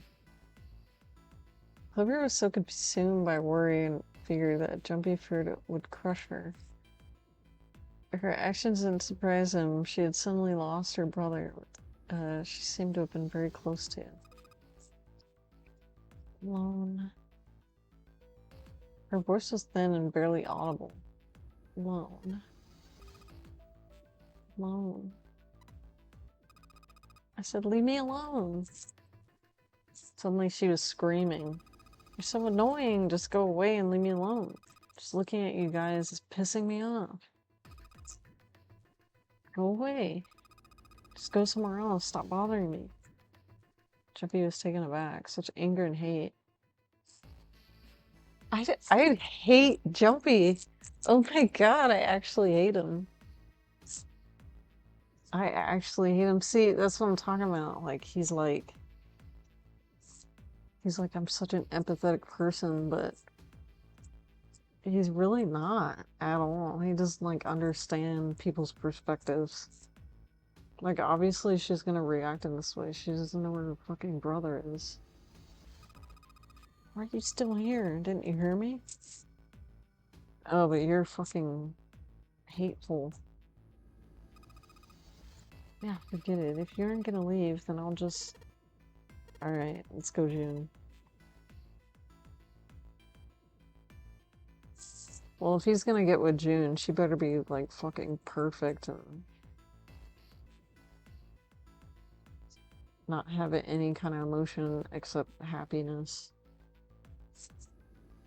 They turned and left Clover.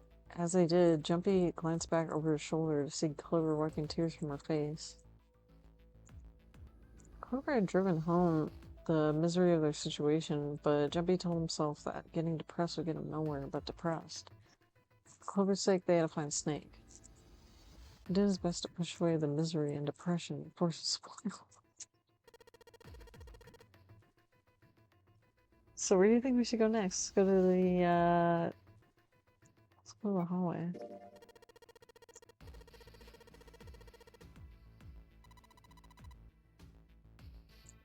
Is that where we just went? Ahead of them further down the hallway, they spotted Ace. Snake! Where are you? Answer me if you're there. Jumpy paused. What do you want to do? Run to Ace. With June and Tao, Jumpy jogged up to Ace. Hearing their footsteps, he turned to greet them. Hello there. Snake is, well, it's obvious, isn't it? I assume you haven't found him yet either. I really wonder where he could have... What?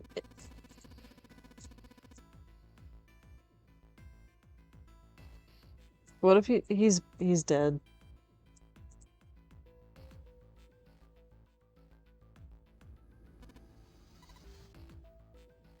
Is she blushing?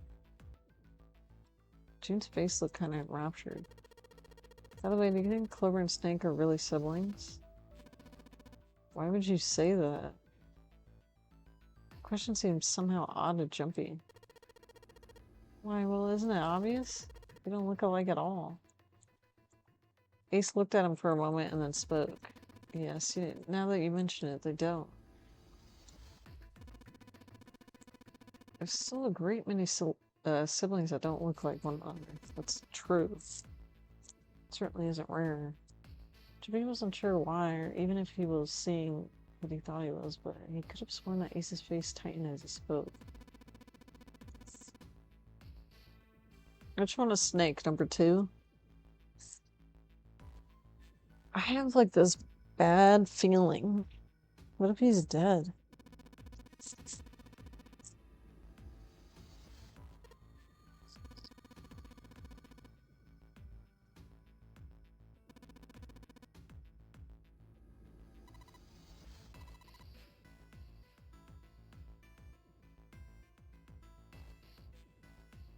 He found himself stuck at the staircase, but Jumpy's mind was in turmoil.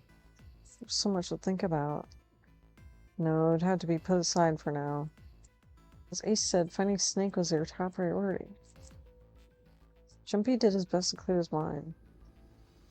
Alright, where should we go? I think that's it.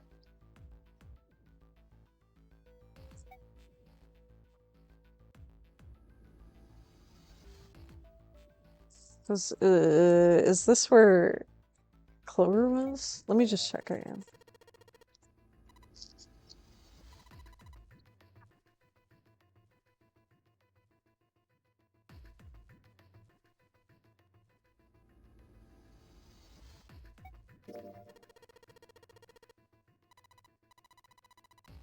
Let's go back.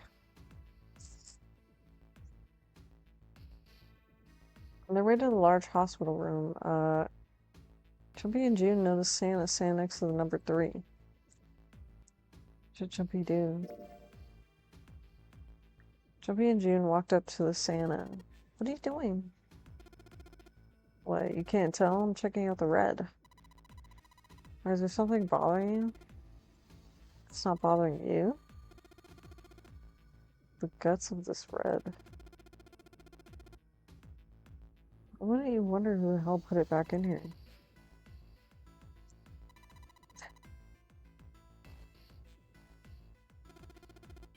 Who do you think did it? Santa's eyes narrowed as he looked at June. Well, what about you, Jumpy? Jumpy, who do you think fixed this thing for us?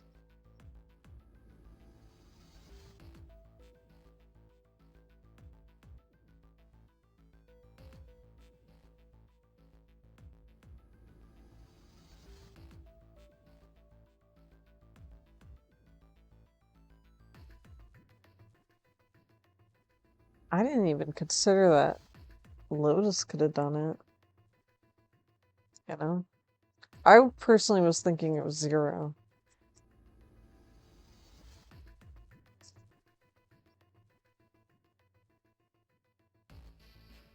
I mean, it could have been Snake, but I feel like he would have just been standing there waiting if that was the case.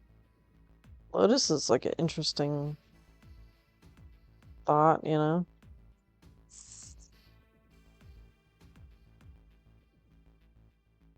I'm gonna just say Zero. I don't think this matters. It's just I think it was probably Zero. Why?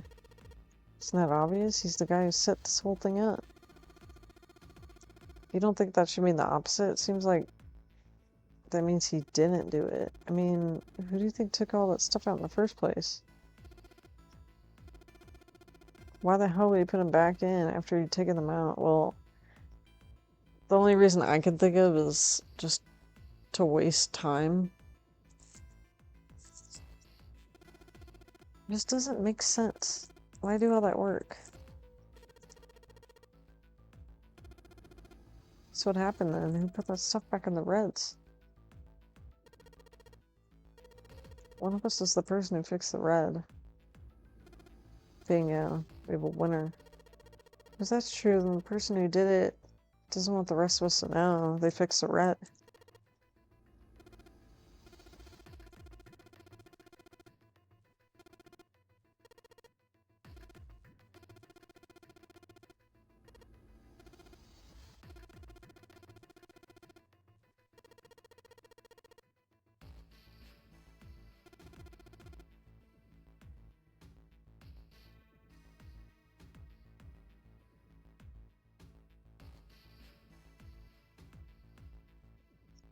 I don't know, I'm worried. I think Santa might be, you know... Or not Santa. Snake.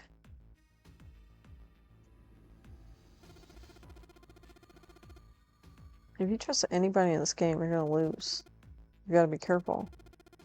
The person you trust the most could turn out to be the one who stabs you in the back. June. With that depressing suggestion, he turned and quietly walked away.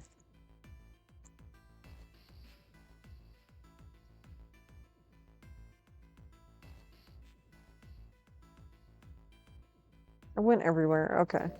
Sure. They looked everywhere, but they that they could think of, but Snake was nowhere to be found.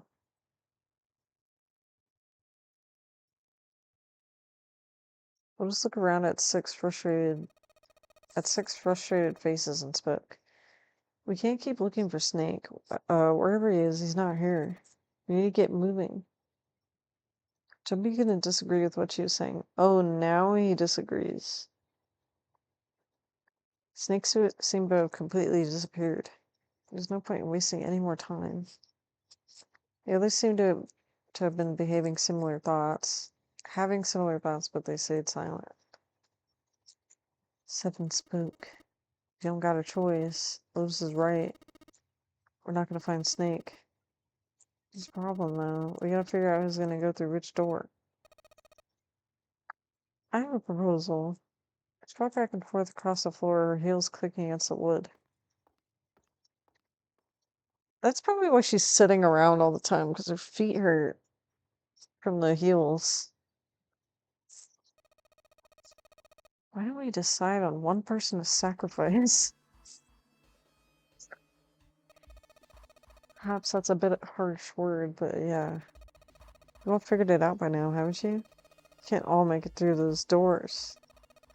We split into two teams of four and three people, respectively, and 3 people will be left behind. If we split into two teams of 5 and 2 people, then 2 will be left behind. But if we split into 2 groups of 3 and leave 1 person out, then only 1 person will be left behind.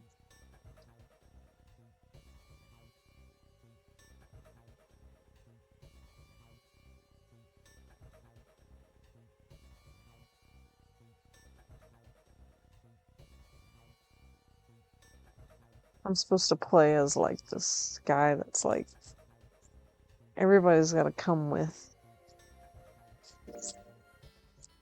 JP wasn't quite sure that was true. 2 people get left behind if we split into 5 and 2. 1 person is left behind if we split into 3 and 1. Can't go through the number doors with any less than 3 people.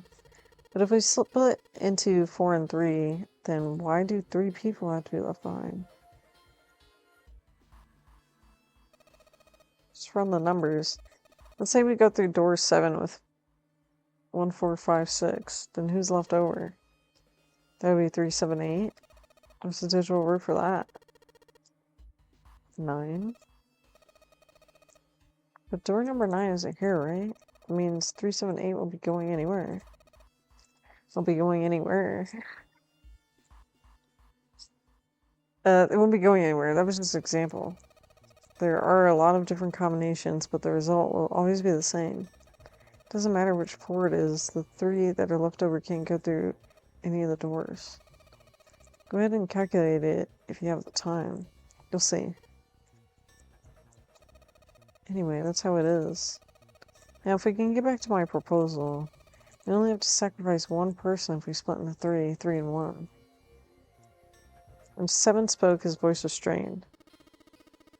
Then you're saying we gotta decide who's gonna stay behind. Given our circumstances, it's logically and morally the best decision. If the other 6 are to survive, then 1 person has to sacrifice themselves. That's too cruel. To just sacrifice someone like that. Then what's your plan? Maybe we should sacrifice 2 people instead of 1. That's not what I meant. We shouldn't sacrifice anyone. I told you, that's impossible. Wake up.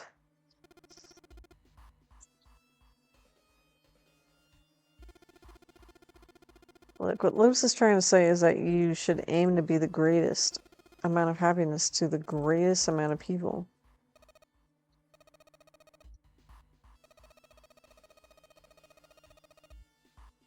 I think the only fair way to decide who we sacrifice is through a vote. What do you think? Who are we gonna? What if she gets voted out? I'm not asking you. Shut up. I agree.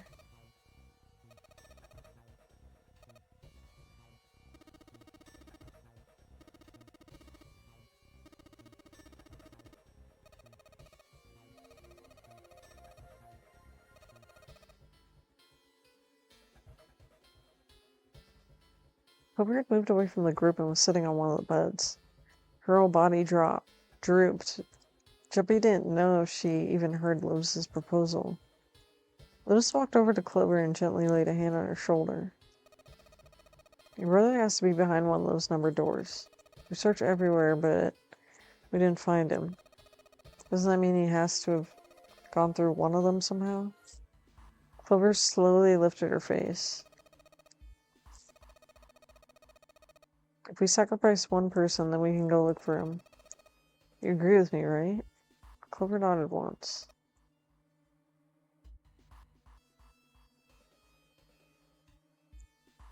I got this really, really, like, sick feeling that she, like...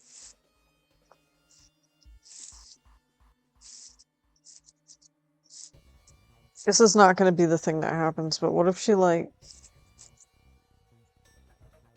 What if, like, because Snake can't see, what if she, like, pushed him behind the door and, like, shut it?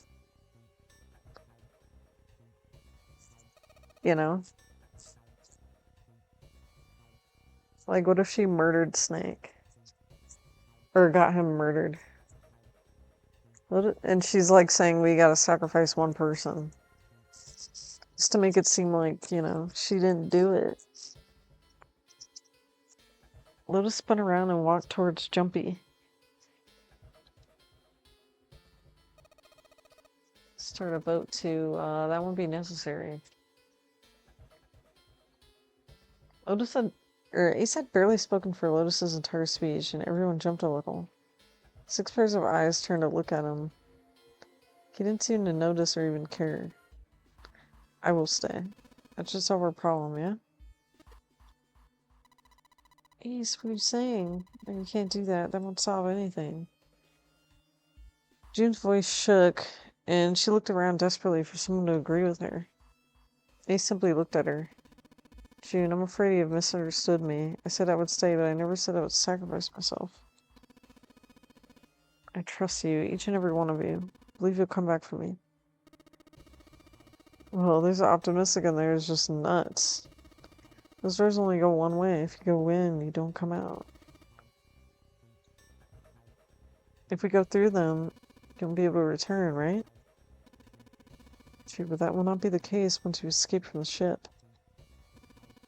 Please, I beg you, once you escape, come back and... They're not even gonna be thinking about you. Like, they're gonna just forget. I bet you they're gonna just forget that you existed.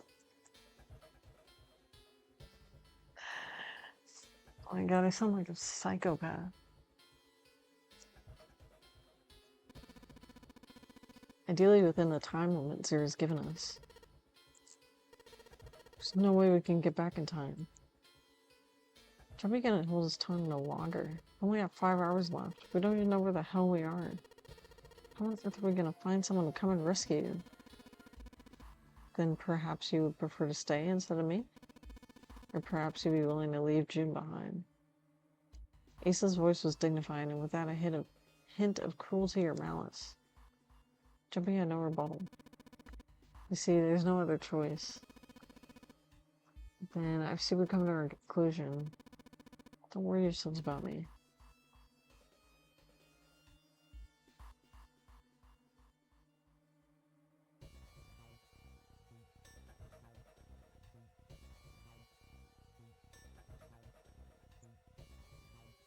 Alright, I'll read it. Jumpy stood frozen behind indecision, unable to move. June bit her lips so hard that Jumpy feared she would break the skin. Santa stood against the wall, calm and aloof. Simon tore his beanie from his head and turned it over anxiously in his hands. Only Clover stared at Ace with an expression Jumpy was unable to decipher. Lotus's attitude, however, was different from the others. Good. Let's accept this kind offer, then. She smiled, her eyes bright. Ace answered with a smile of his own. Good, I think this is the best for me. Perhaps I'll be able to take a nap. Perhaps it's my age, but I get tired so easily. As he spoke, Ace lowered himself down to the floor next to one of the beds. Somewhere deep in the ship, Jumpy suddenly heard a screeching of metal on metal. was almost as if the ship were screaming. Would it really hold until their time limit was up? Already, D-deck was flooded. In the sudden silence, the only sound was the sad metal wall of the ship. Unsurprisingly, it was Lotus who spoke first. Oh, what are you waiting for? We're wasting time. Why don't we hurry this? Oh my god, I look like a mess. I'm also probably gonna stop soon because I'm really, really tired. And honestly, I feel like I'm not gonna fall asleep.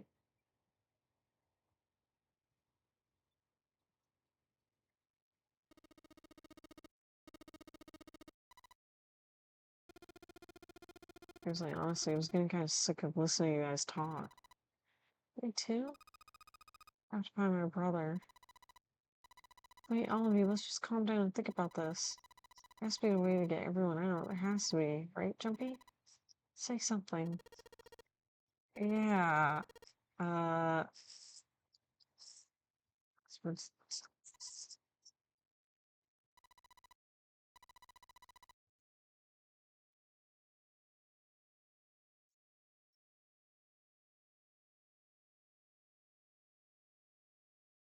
June grabbed his arm and pulled. Come on, Ace, please stand up. Can't give up yet. We just have to sit down together and think about this. We'll figure out a way we can all get out of here.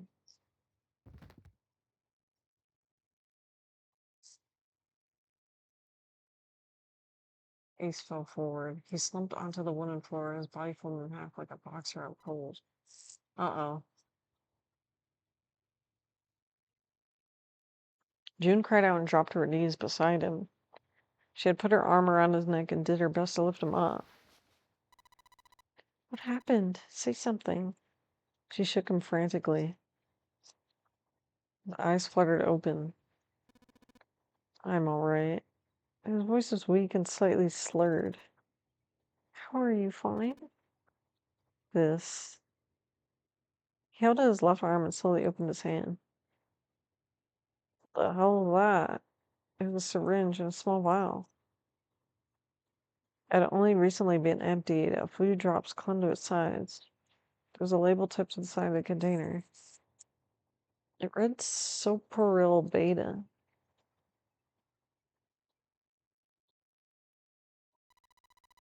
Did you use this? It's just an anesthetic. I'll be fine. I found it earlier while we were searching the hospital rooms. Thought it might be useful later. I didn't think I'd be using it myself. I'd like to take a nap. I really am very tired, just saying. Jumpy knew that wasn't why he'd done it.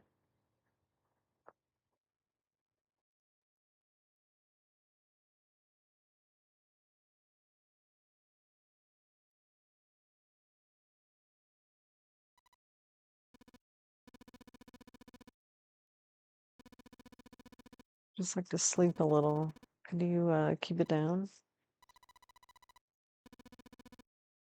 You feel warm, so comfortable.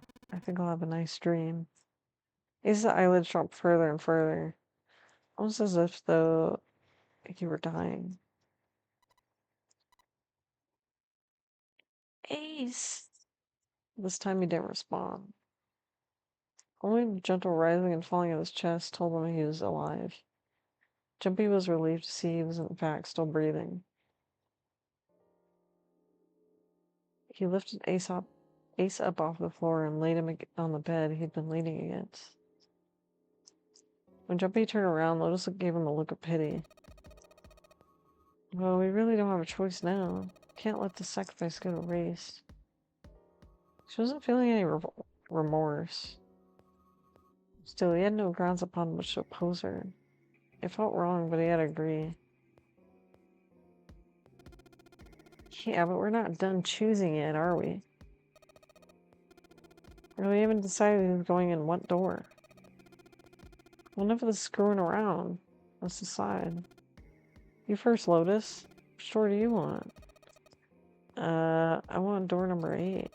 It's the same number as my bracelet number. You're 8. You're next, 7. Which one do you want? I'll take 7.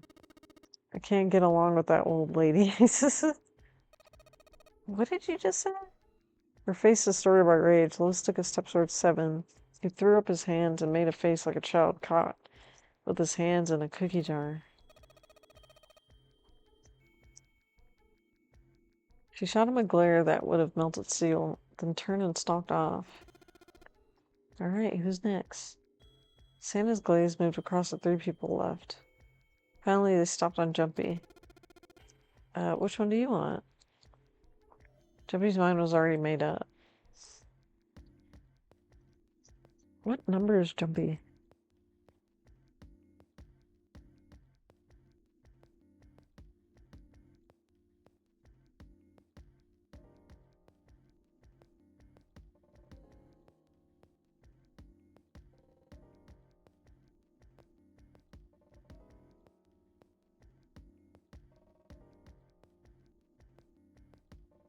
I'm gonna go with Lotus.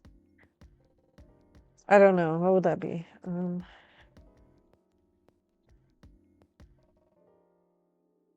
If he goes with Lotus, he's a 5, right? If he goes with Lotus, that would be 5 plus 8, which is 13, and then 1 plus 3 is 4. So they need another 4.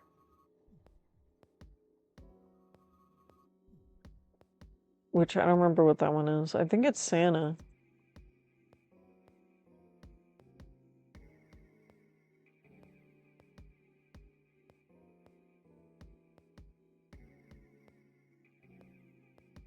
I'm gonna choose door number 8. I think I'm gonna go with door 8.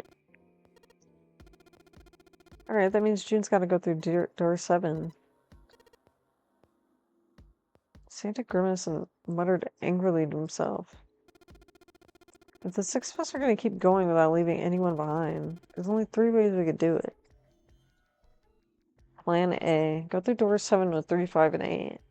And go through 8 with 4, 6, 7. Plan 3. Plan B. Go through 7 with 4, 5, 7. And go through 8 with 3, 6, 8.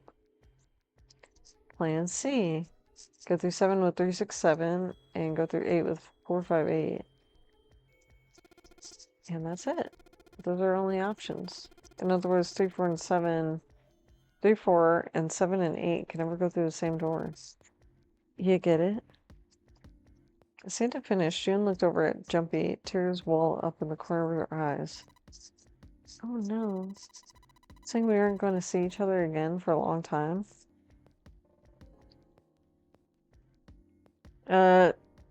Jumpy wanted to be by June, but he knew if they were going to survive, he had to swallow his feelings. In order for the 6 of them to move forward, he and June had to be separated.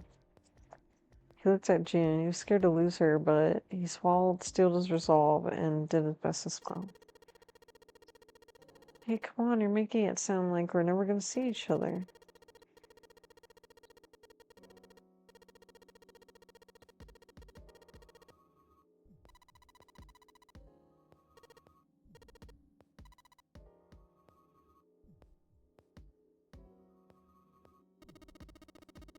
Doors are gonna connect. I'm sure the doors are gonna connect and... Oh my gosh, I'm so tired.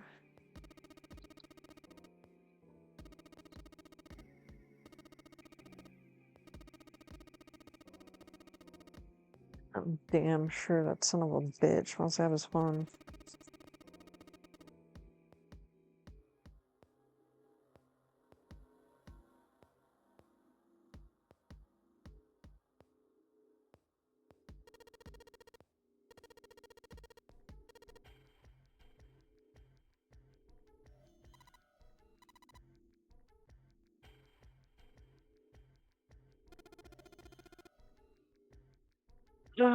I know, this is just... Basically, if you're listening to this, like as a podcast, what just happened was... a whole lot of nothing. Clover and I will both go into separate groups. I figure I take 7 and Clover could take 8. Any problems with that, Clover? Yeah, she's not gonna have her brother. Clover looked away and was silent for a moment. Whatever. It was more of a dismissal than agreement, but Santa didn't seem to care. Alright, let's go. Santa's command, the group split and headed for their respective doors. Santa 7 and June walked towards door 7, while Clover, Lotus, and Jumpy head for 8. For a long moment they stood in front of the door, and Lotus laid her hand against her chest. Are you ready? Are you ready? And shall we go?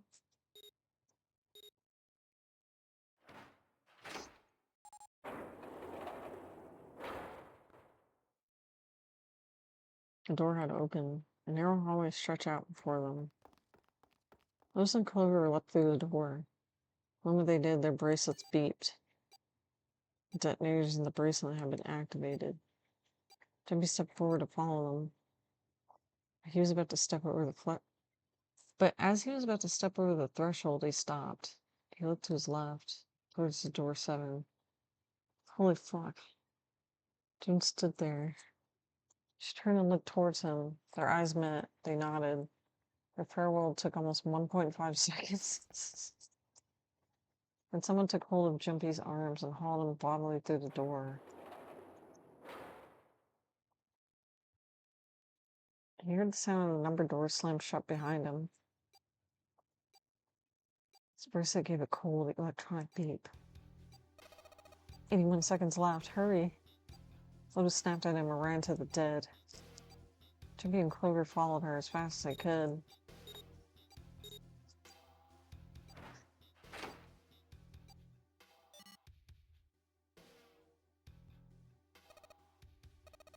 It stopped. With a shaking hand, she wiped a few beads of sweat from her forehead. Clover, however, was calm, aloof perhaps. Pointless. She muttered to herself without emotion and began to walk down the hallway, leaving behind a confused Jumpy and Lotus. Lotus watched the girls receding back with a mix of frustration and curiosity. What an unpleasant girl. I bet she's not very popular with the boys.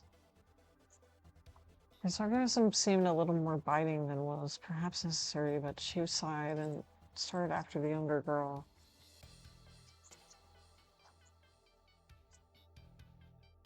Okay, I like the game, but I kind of feel like their character personalities aren't, like, consistent. Like, I don't know how to explain it. After taking a moment to catch his breath, Holly made a number of turns before at last coming to a dead end. Set into the wall on the left side was a large iron door. For a few minutes they stood in front of the door examining it. Above the door was a plate with the word laboratory engraved on it. Laboratory, huh? It doesn't sound very pleasant. I don't like the look of this place. Me neither. It's not like we have a lot of choices. Jumpy. Please, you first. Jumpy suspected her politenesses was motivated by something other than respect. Yeah.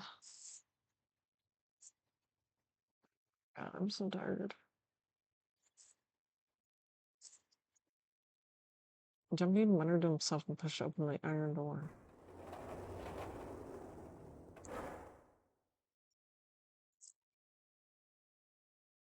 His first steps inside were tentative and careful, but as he examined the room, it became clear that there was no imminent danger.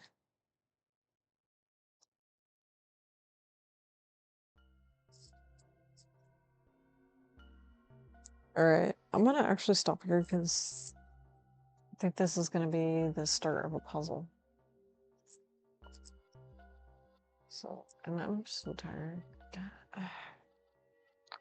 I'm sorry. But yeah. I'm gonna stream tomorrow, and then the next day after that. I'm gonna be around. Alright, good night.